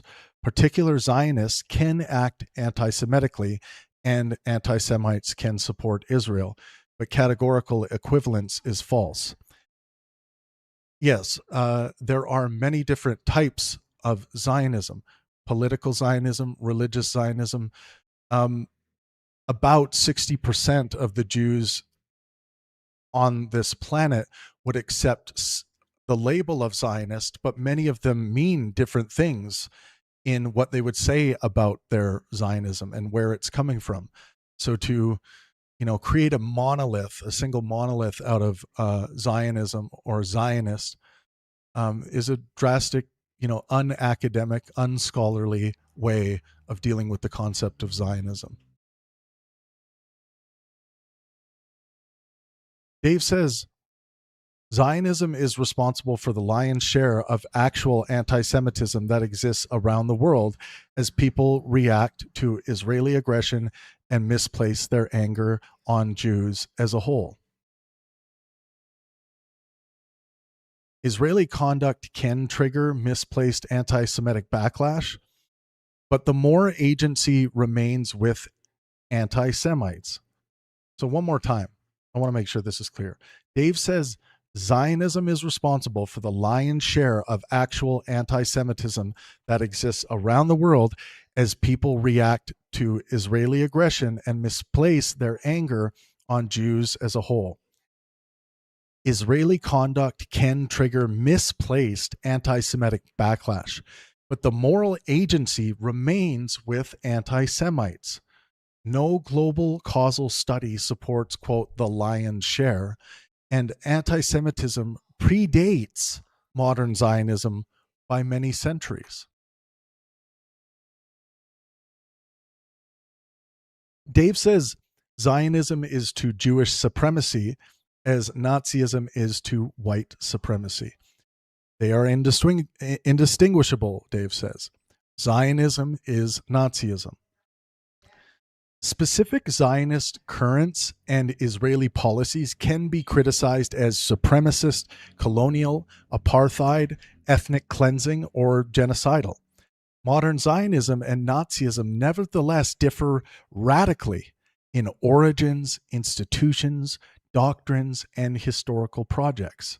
Quote, indistinguishable is false. Dave says, you and all of your piece of blank Zionist cronies are not Semites. Ashkenazi and Sephardic Jews like you and Bibi and all the rest are European. You literally are not a Semite, while Palestinians are Semites. Therefore, Zionists are in reality anti-Semitic. Ashkenazi Jews like Bibi are way more European than Middle Eastern. Semite is a linguistic historical category, not a biological test that determines who can experience anti-Semitism. Anti-Semitism conventionally means hostility toward Jews.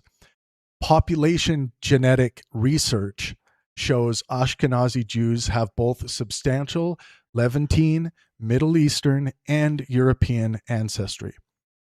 Sephardi populations and are also diverse.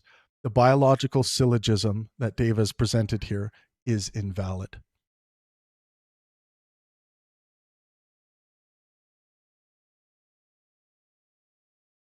Dave says, this is also why these ancestry kits are tightly regulated in Israel and can't be purchased in Israeli.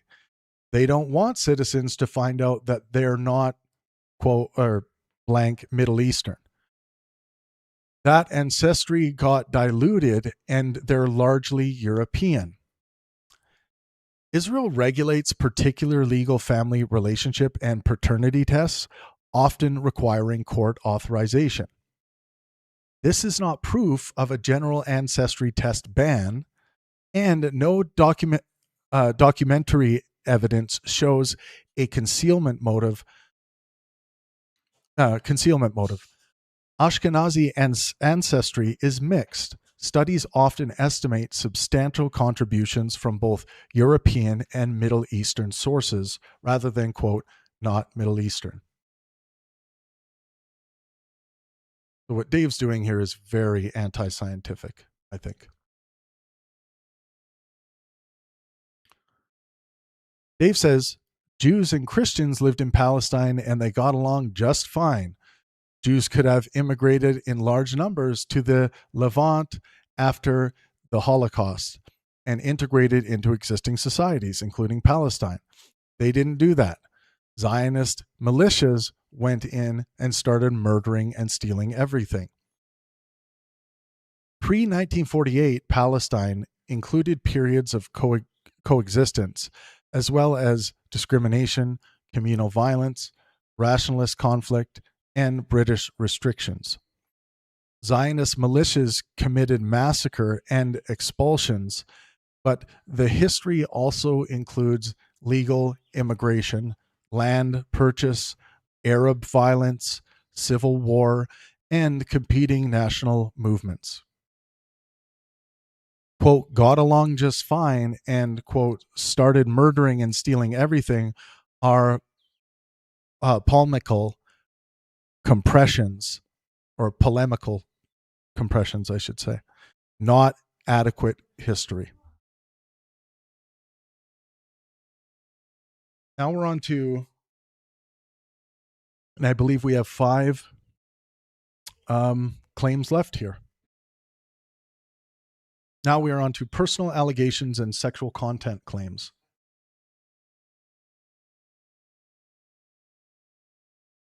So we hear from Destiny in a clip here. And Destiny says, the rioting needs to stop. And if it means like white redneck militia dudes out there mowing down protesters that think that they could torch buildings at 10 p.m., then at this point, they have my bleeping blessing, because holy bleeping this needs to stop. It needed to stop a long time ago. And then Dave says, white supremacists should mass murder protesters. They have Destiny's blessing. The underlying statement is reprehensible advocacy of militia violence against protesters described as burning buildings. FARINA changes, quote, white redneck militia dudes into, quote, white supremacists, removes the property destruction condition, and recasts, quote, mowing down as the broader proposition that white supremacists should mass murder protesters. Criticism is warranted, but the paraphrase is not exact. Dave says, or now this one, I also want to look at.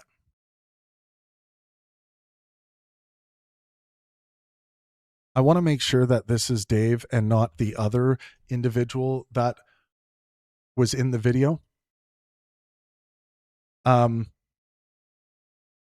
for now, we will treat it as Dave's statement. But this one does need to be adjudicated, because something in my memory tells me that this might be a direct quote from someone else, but it might be Dave's as well. Dave says, or someone else says, so Destiny's argument is that 30-year-old randomly sexting a 14-year-old isn't grooming. But if a 30-year-old tries to weasel their way into a 14-year-old's life and slowly manipulate them into sexting them, this would be grooming. But this argument goes against the definition of grooming. So Sex with a 14-year-old would be child sexual abuse and a serious crime. Grooming, however, ordinarily refers to a process of building trust, access, or a relationship to facilitate exploitation. A spontaneous abusive act can be abuse without meeting the narrower process term of grooming. FARINA correctly condemns the hypothetical, but wrongly says the semantic distinction itself contradicts the definition. So, yeah, and I think, this was an example of Destiny wasn't disagreeing that grooming is a bad thing. He was saying that, that things can be sexual abuse without them being grooming. But the disagreement was, well, how is this example not grooming? And then there's a definitional disagreement here, or application of the concept of grooming.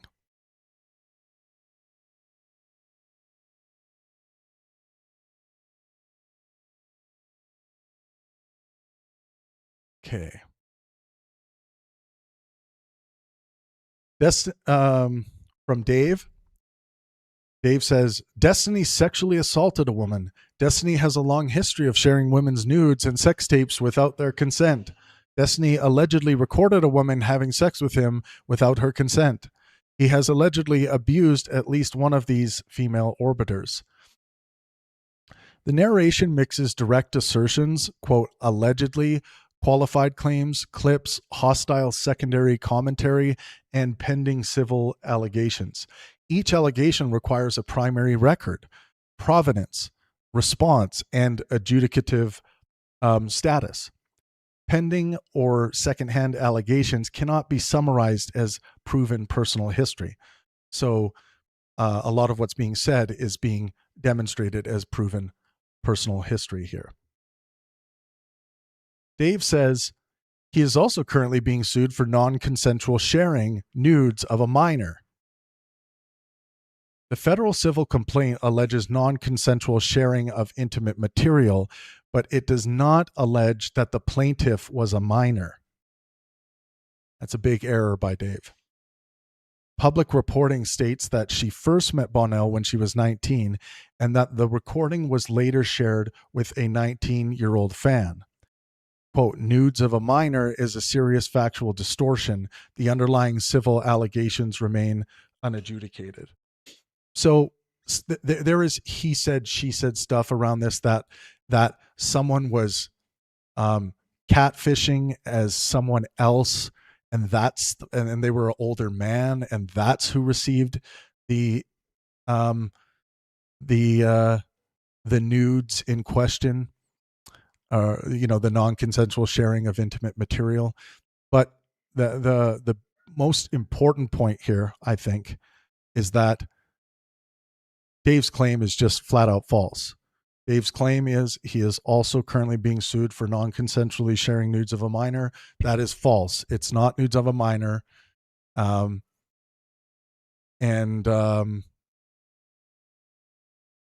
a serious factual distortion. The underlying civil allegations remain unadjudicated. So this is still playing out in court.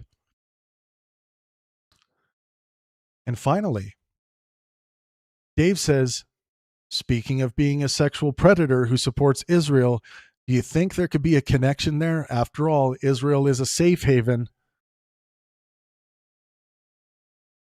And then goes on to say, relocate to Israel and exploit its laws to evade justice, especially Zionist Jews, of course. Maybe that's why he's getting so cozy with Israel. The documented cases of accused offenders using citizenship, the law of return, or slow extradition to flee or delay justice in Israel. There are documented cases of accused offenders using citizenship, the law of return, or slow extradition to flee or delay justice in Israel. That evidence supports scrutiny of a genuine institutional problem. It does not prove a causal connection to Bonnell's political views, make the entire country officially a, quote, safe haven, or justify implicating, quote, Zionist Jews as a category. Okay. Now, that was the 85 defective clusters. That included 25 false, 25 unsupported, and 35 misleading or overstated claims.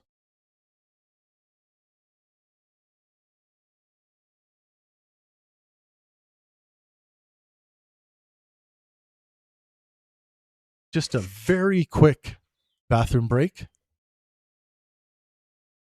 Give me 1 second. 1 second only.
Alrighty then.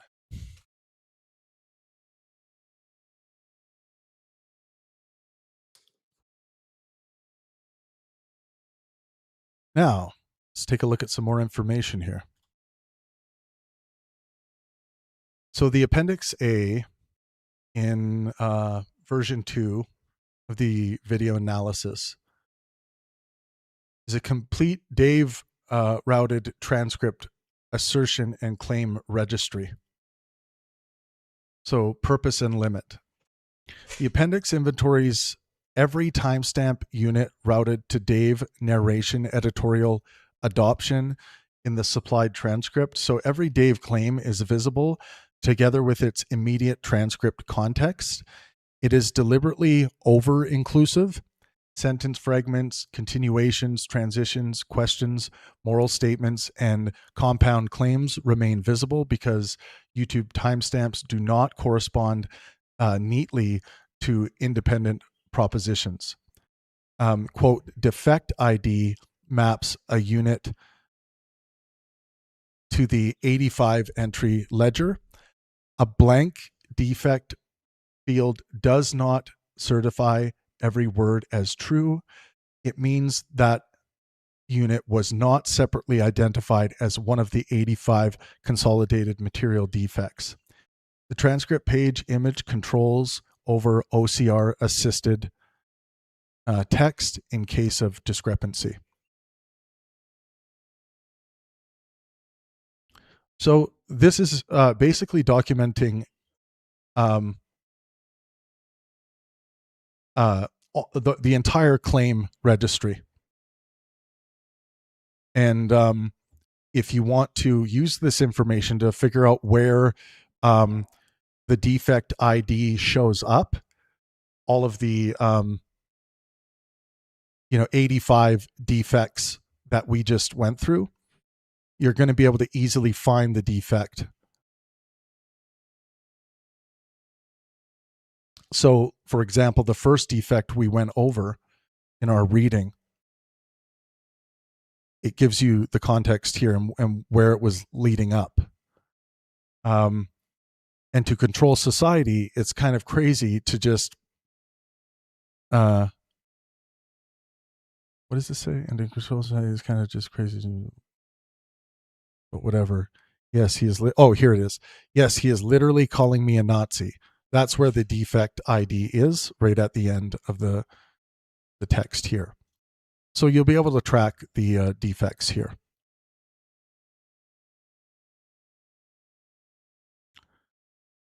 And you're given the actual timestamp in the video, the page on the transcript if you do your own printout. And the route.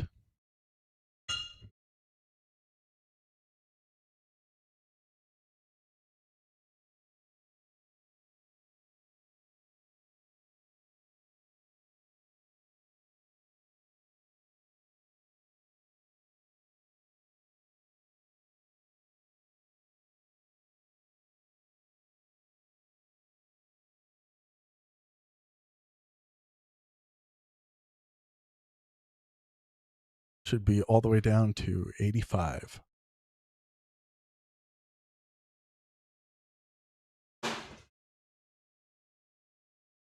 Yep, right down to 85 here.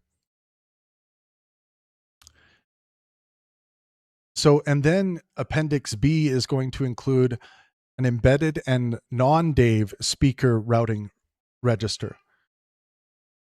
These transcript units are excluded from Dave's exact wording denominator unless his own narration is separately stated. Because the displayed YouTube transcript has no speaker labels, the route is conservative.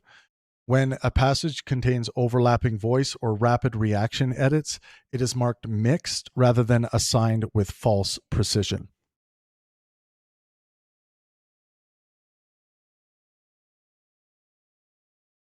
So these are outlining the non-Dave speaker routing. Well, this is the non-Dave speaker routing register.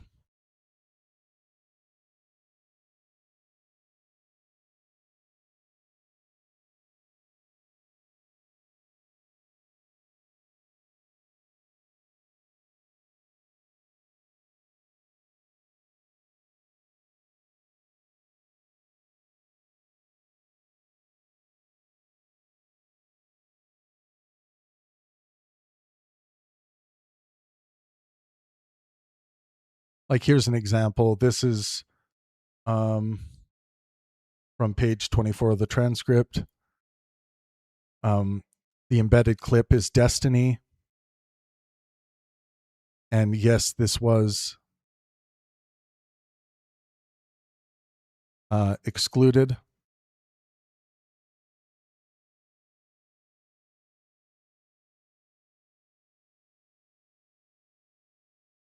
Yeah.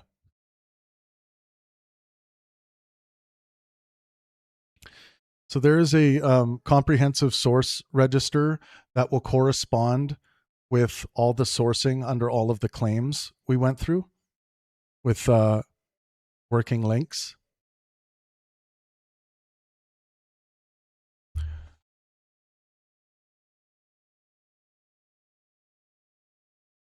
Eventually, I'm going to be able to make my, my system will be publicly available.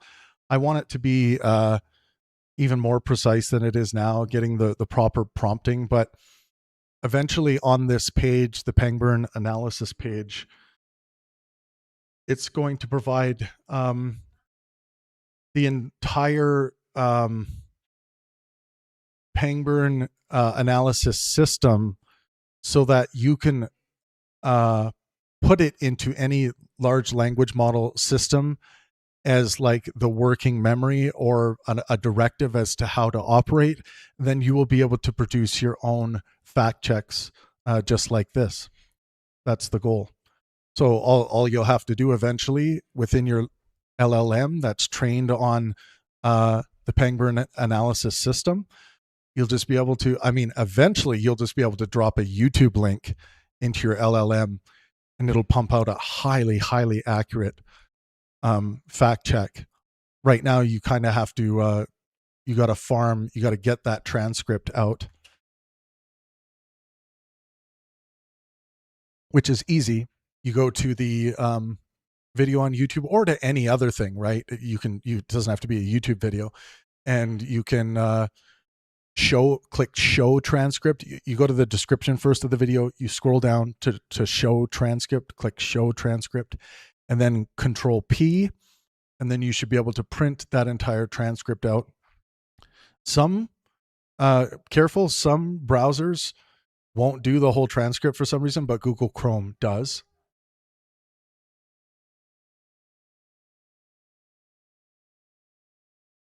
Appendix D, publication safe conclusions. The official version 2 identifies 85 consolidated false, unsupported, or materially misleading claim clusters in Dave Farina's video. Publication safe, the video contains a substantial supported humanitarian core, but repeatedly inflates scope, certainty, causation, and collective attribution. Publication safe, the transcript contains multiple anti-Semitic and strongly trope congruent passages, especially hidden control claims, collective guilt, Nazi equivalence, and genetic delegitimization.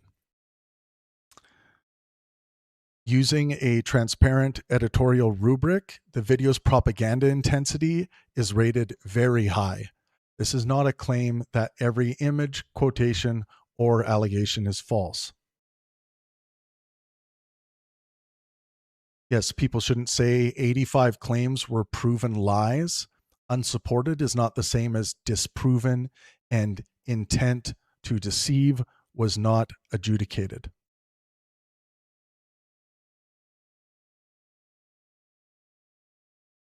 People should avoid saying X% of the entire video is false. No denominator of all independent propositions is presented. That's at least in this document. I'm going to show you some percentages after this.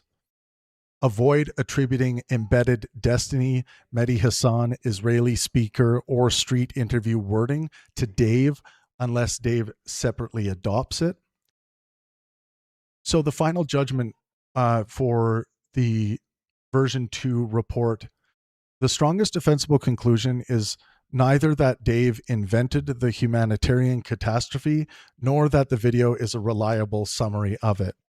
He assembled a large body of real suffering, authentic extremist rhetoric, and documented institutional relationships, then repeatedly expanded those facts through universals, causal certainty, motive speculation, conspiracy structure, collective guilt, and aggressive moral binary.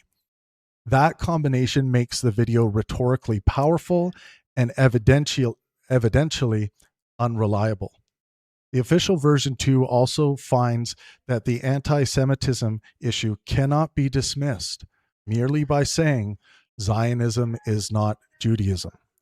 Criticism of Zionism is not inherently anti-Semitic, but a transcript can still reproduce anti-Semitic structures when it depicts Zionists/Jews as secretly controlling media and government, assigns broad treason or collective criminality, racializes Jewish ancestry, or associates Zionist Jews with sexual predation and evasion of justice.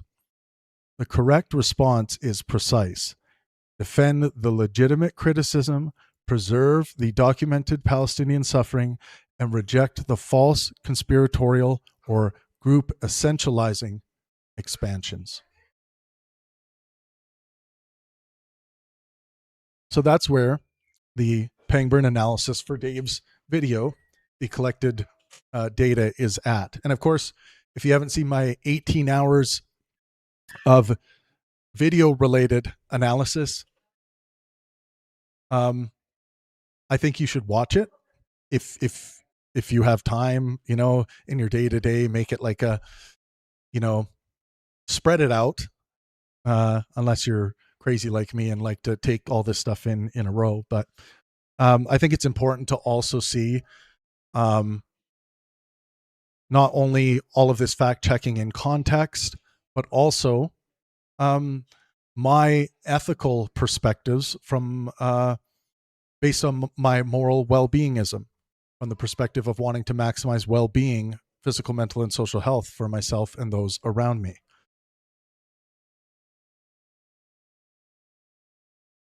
Let's look at the Pangburn analysis official version 2 percentage graph summary, Dave Farina's Destiny Loves Genocide video. This addendum separates 4 different denominators. The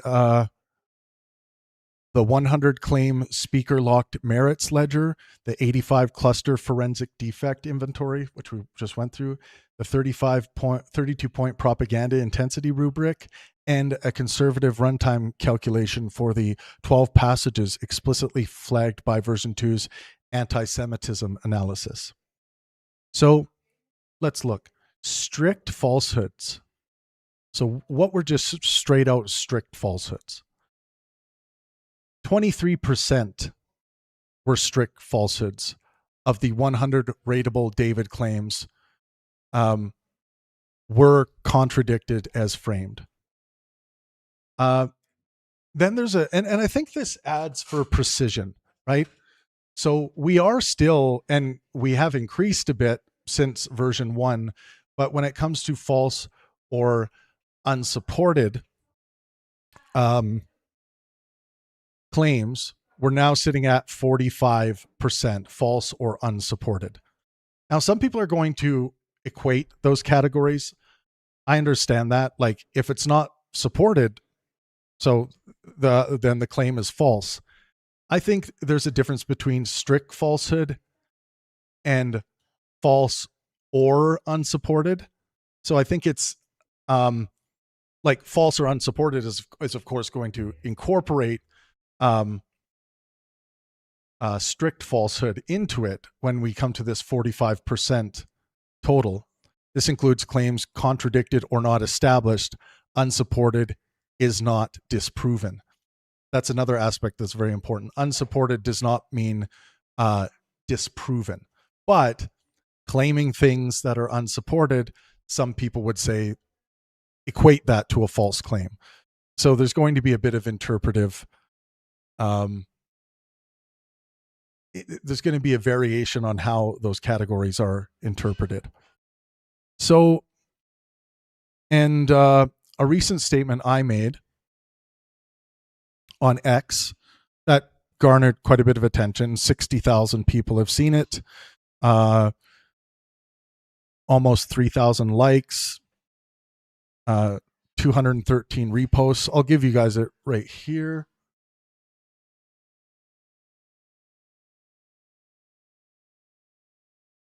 Make sure you're following me on X if you're not already. That would be great. I said, this is where we are. A famous science educator, Dave FARINA, who has debated on my stage and was planning more events with Pangburn, releases a video about Israel-Palestine full of misinformation and propaganda. I fact check it and demonstrate the problems. Over 40% non-factual errors, I claimed. And now we are at, I would consider unsupported to be non-factual. So that doesn't mean that might not, some of that stuff might change in the future, of course. And as fallibilists, we are always open to update. But I think we're more at 45% now since I posted 3 days ago or 2 days ago. Based on version 2, I think we're more at 45% non-factual errors. The first report, on the front of the page, it said 41.4% strictly false. I didn't like, at the end, upon more rumination, I didn't like how that was saying strictly false. It's not strictly false in the same way that this analysis separates strict falsehood, the 23% claims that were contradicted as they were actually framed. I think the better language is the language we've adopted here. Strict falsehood, 23%, false or unsupported, or someone might say non-factual, 45%. So that's a clarity update I think is important to make. The first percentage calculation as well from version 1 of the data said 63.6% false or unsupported. 63.6% false or unsupported. Now we have, if there's any material defect, we have that at 80%. I think any material defect at 80%, and also how we have the strict falsehood, false or unsupported categories, I think any material defect is more accurate, adds qualified misleading claims with a meaningful factual core. You know, I think there are just more. I'm trying to depict the information in the most honest way that we can. Materially defective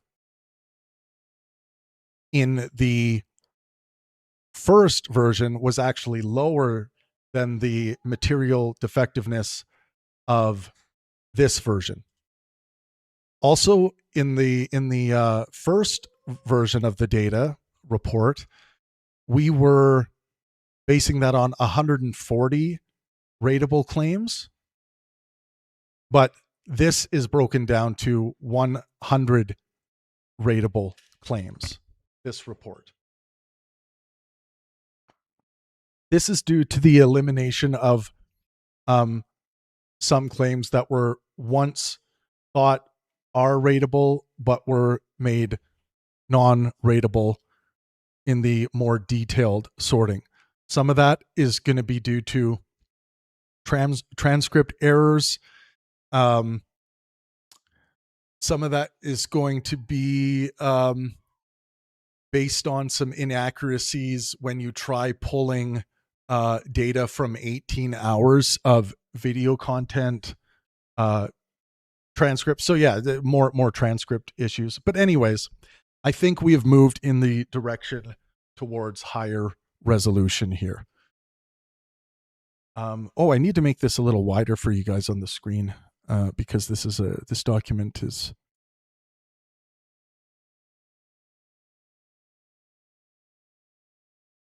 There we go. There we go. A little less. There we go. There.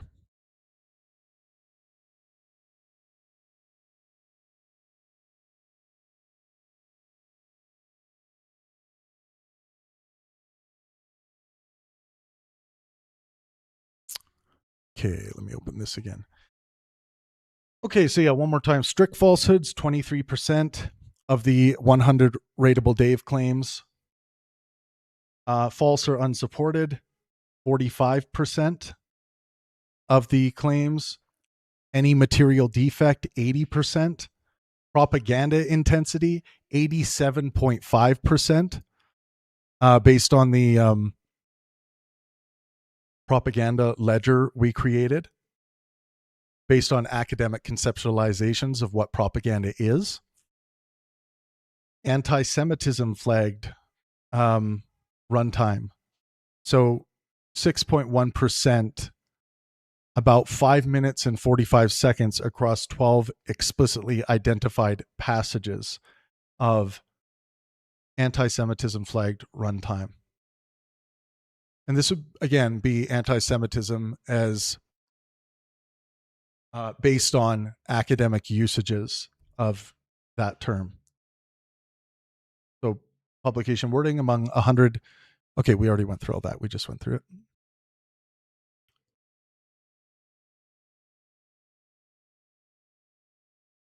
So we have false here. So we have number of claims over here.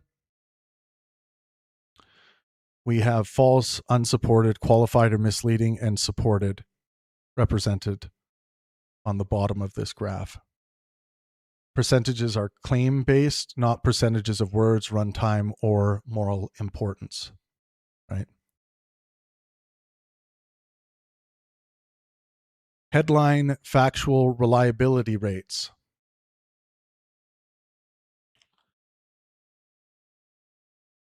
Strictly false, false unsupported. Yeah, so just presenting the data in a different way. The 80% figure includes qualified claims with a real factual core. It is not an 80% falsehood rate, right? So the big scary 80% bar that says any material defect, 80% figure includes qualified claims with a real factual core.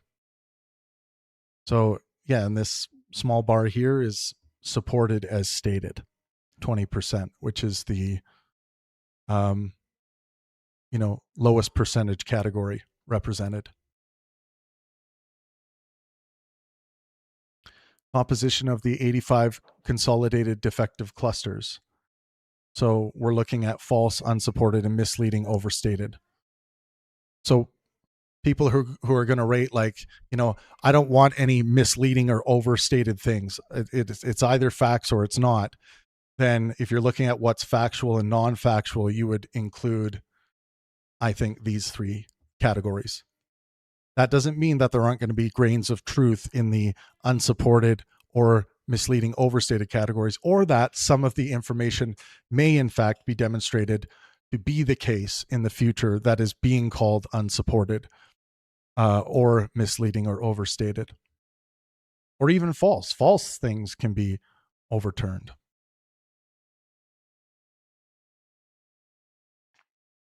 So this is important to look at, because among the defects, 25% of them were strictly false. This is the propaganda intensity index. This is looking at factual distortion, certainty inflation, selective omission, emotional dehumanizing loading, conspiracy hitting control structure, collective guilt, essentialization, opponent caricature, false dichotomy, effective montage, repetition.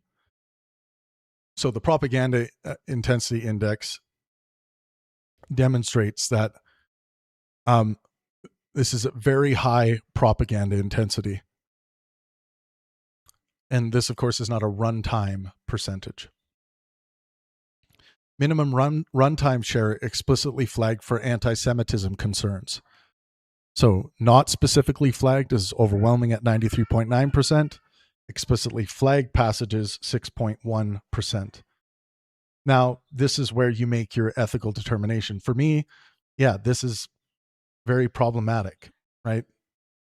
12 major version 2 identified passages, total about 5 minutes and 45 seconds of a 1 hour, 34 minute, 52 second video.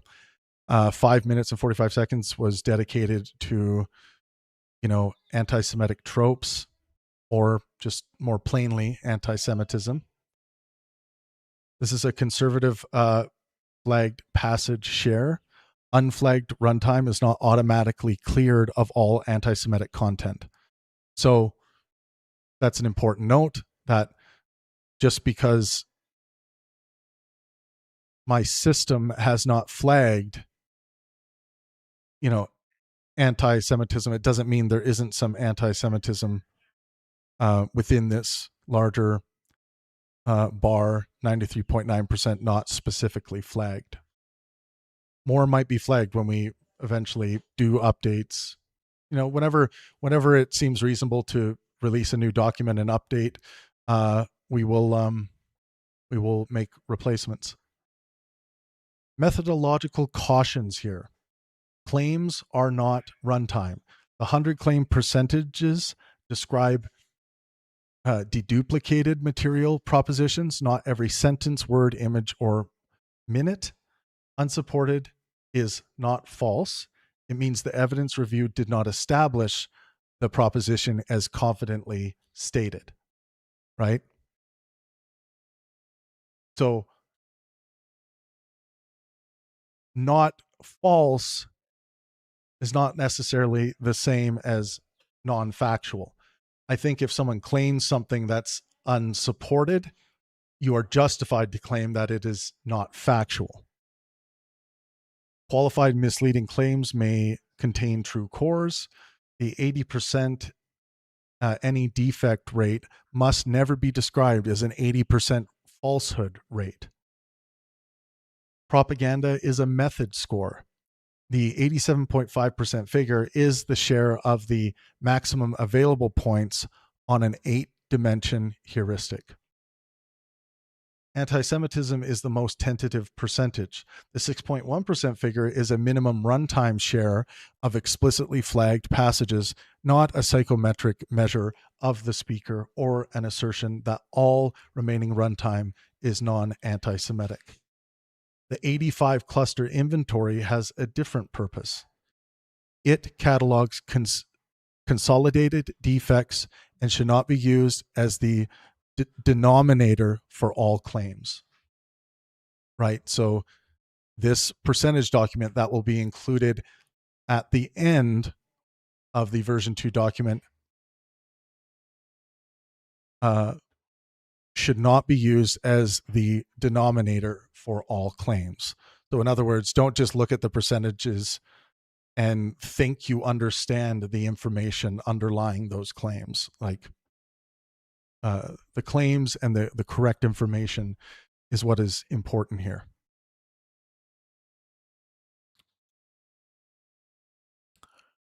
So, thoughts, feelings, questions, comments, concerns? Let me know in the comments section what you guys think.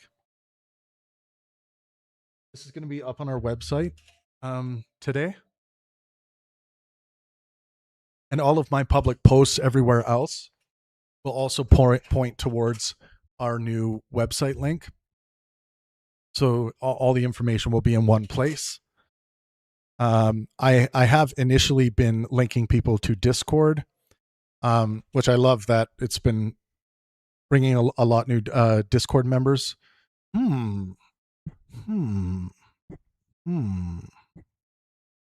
No, not everyone wants to join Discord or come onto Discord. I was thinking of maybe I would create a new tab and people can find the information on Discord. No, I think it should be available on our website as well. But yeah. Awesome. Well, the day is young. Just double check something.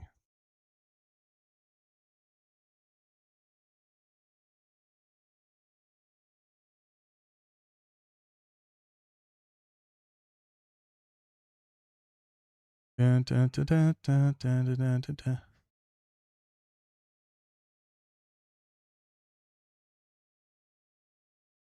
Did somebody tag me?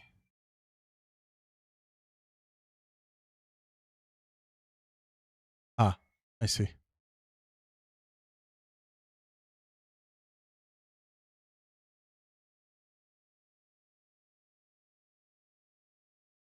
All right. So what I did today here is going to become its own video. So what I think I'm going to do is I'm going to unlist this live stream. And then as soon as it's ready, should I unlist it yet? No, I'll leave it live and open, but do I need to unlist it anyway? I think I will. I think I'll just leave this publicly available, this stream. And then, yeah, eventually I want to edit out any of the pauses and things like that and release this official version 2 document. So someone said, did Dave respond to in any way to your debunks or rebuttals? Nope. But according to some of his comments he's been leaving, apparently we could expect a response video in a week or so, or a couple weeks, something like that. But anyways, that's where the data's at right now. Yeah, about a 45% non-factual rate for the video. All right. Well, I didn't want to keep everyone too long today in the morning. I'll likely be live again this evening, depending on what happens during the day, we might be looking at some other video, maybe related to Israel Palestine, maybe not. But yeah, keep an eye on the channel. Make sure you become a Pangburn Discord member. That's where you're going to get all the immediate notifications. Yeah, you're welcome, Super. Where you'll get all the immediate notifications when we go live and all that. And also, yeah, on X you guys have the X link there. Okay, thanks for being with me this morning, everyone. I hope you have a really good day, and please make sure you are out there maximizing well-being, physical, mental, and social health